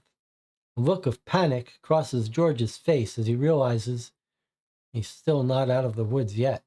Charlotte smiles. Don't worry, she says. I've always supported your gambling habit, but I'm not stupid. I've been squirreling away money for years just in case. I've taken a little here and there from your winnings. There's enough there to cover the loss. For what it's worth, I may seem calm, but the reality is I'm mad at you right now. Furious, in fact. But I'm more relieved than anything else. You're not off the hook with me, though. Not by a long shot. You won't be in trouble with the loan shark, but you are in the doghouse with me for sure. George nods in understanding and hugs his wife tightly. What would I do without you? He asks softly. You don't have to find out, Charlotte reassures him. I'm just glad you're okay. Just don't ever hide things from me again. You leave Charlotte and George in each other's arms and get in your car to leave. Nearby, Ed is standing in the cold, leaning against the front wall of the warehouse. Hey, you call out to him. How about I get you a hot meal? He smiles and nods. That would be great. I really would appreciate it. As the two of you order hot cups of coffee and breakfast at a nearby diner, you discuss ways you can help Ed get the assistance he needs to get back on his feet. Then you have an idea. How would you feel about being an informant? You can give me information when I need it, and I can make sure you get paid. You know the streets better than most. Maybe it'll help you get your life back. It'll certainly help us.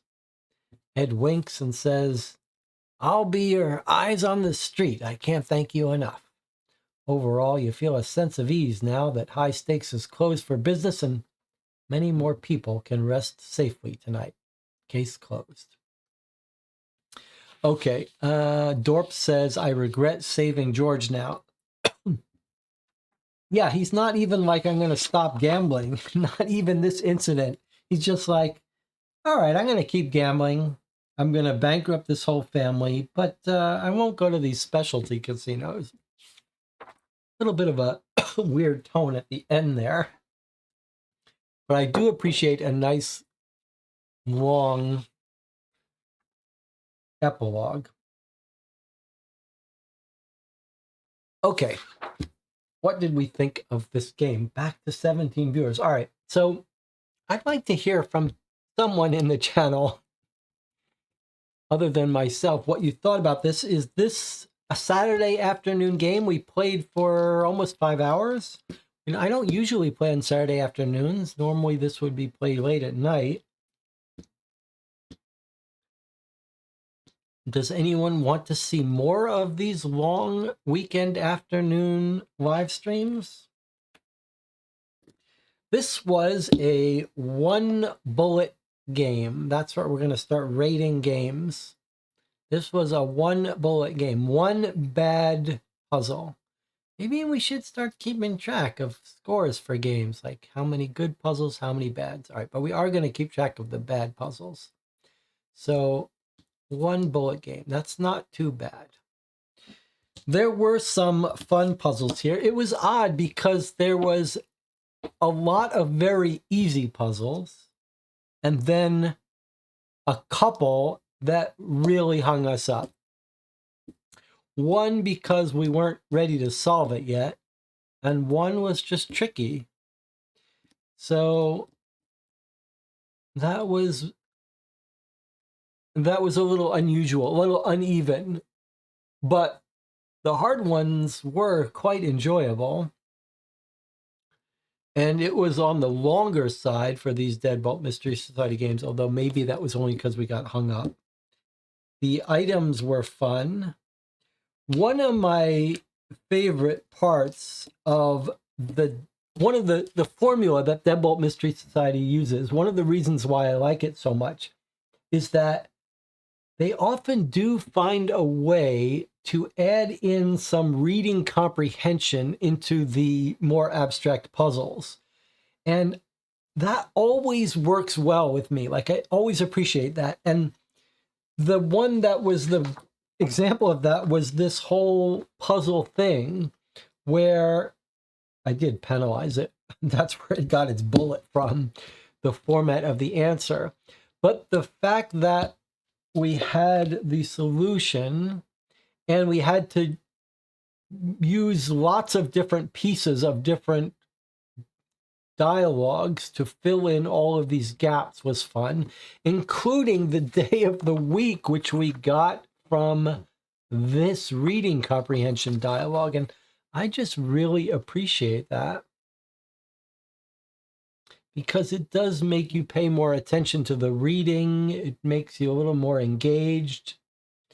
And the other one I really liked was like this one that looked like it was trivial. This one here, which was trivial. We were able to decode this stuff, which was fun. But then there's a little trap here about Monday 2/7/22. I thought I was being all smart about realizing it's the date, which is here. Just a little bit of twist.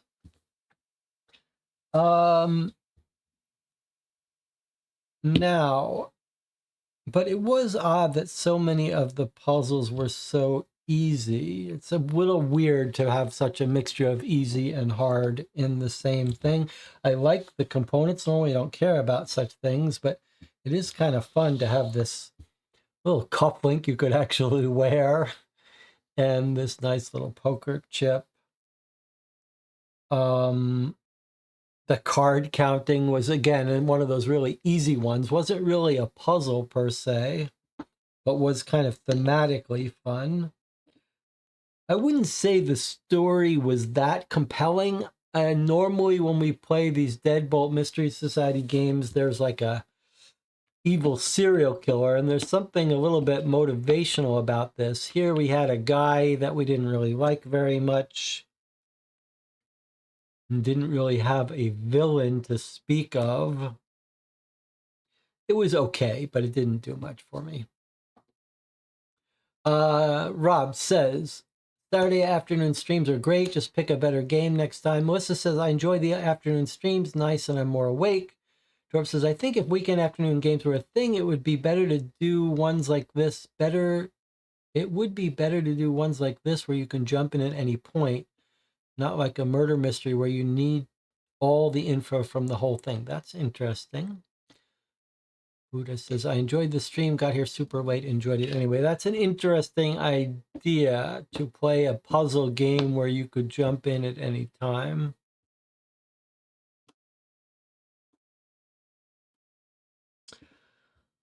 All right. I wonder. I mean, I like this system of giving the bullets for punishment, and if we ever get 6, then we'll abort the game. But the real question is, do we need some other system for tracking how many puzzles we like? Do we need to have some other way so at the end we know how many puzzles we really liked? Because this one, there were a couple I really liked.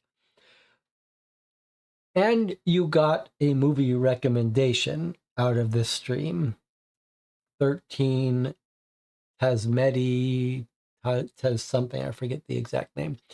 Definitely the original. Do not watch the remake. It's terrible, but the original black and white French one, I'd like to hear what you thought about it.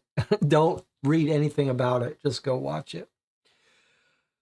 As far as where I would rank this with the Deadbolt Mystery Society games, not my favorite, but definitely not my least favorite. I do have a ranking, a spreadsheet. We've played about 25, 26 of these Deadbolt games. Maybe somewhere in the middle. We saved a selfish, degenerate gambler so he can continue to ruin his family and enabling spouse. It's a Christmas miracle. We also helped some people to cheat the casino. It's true.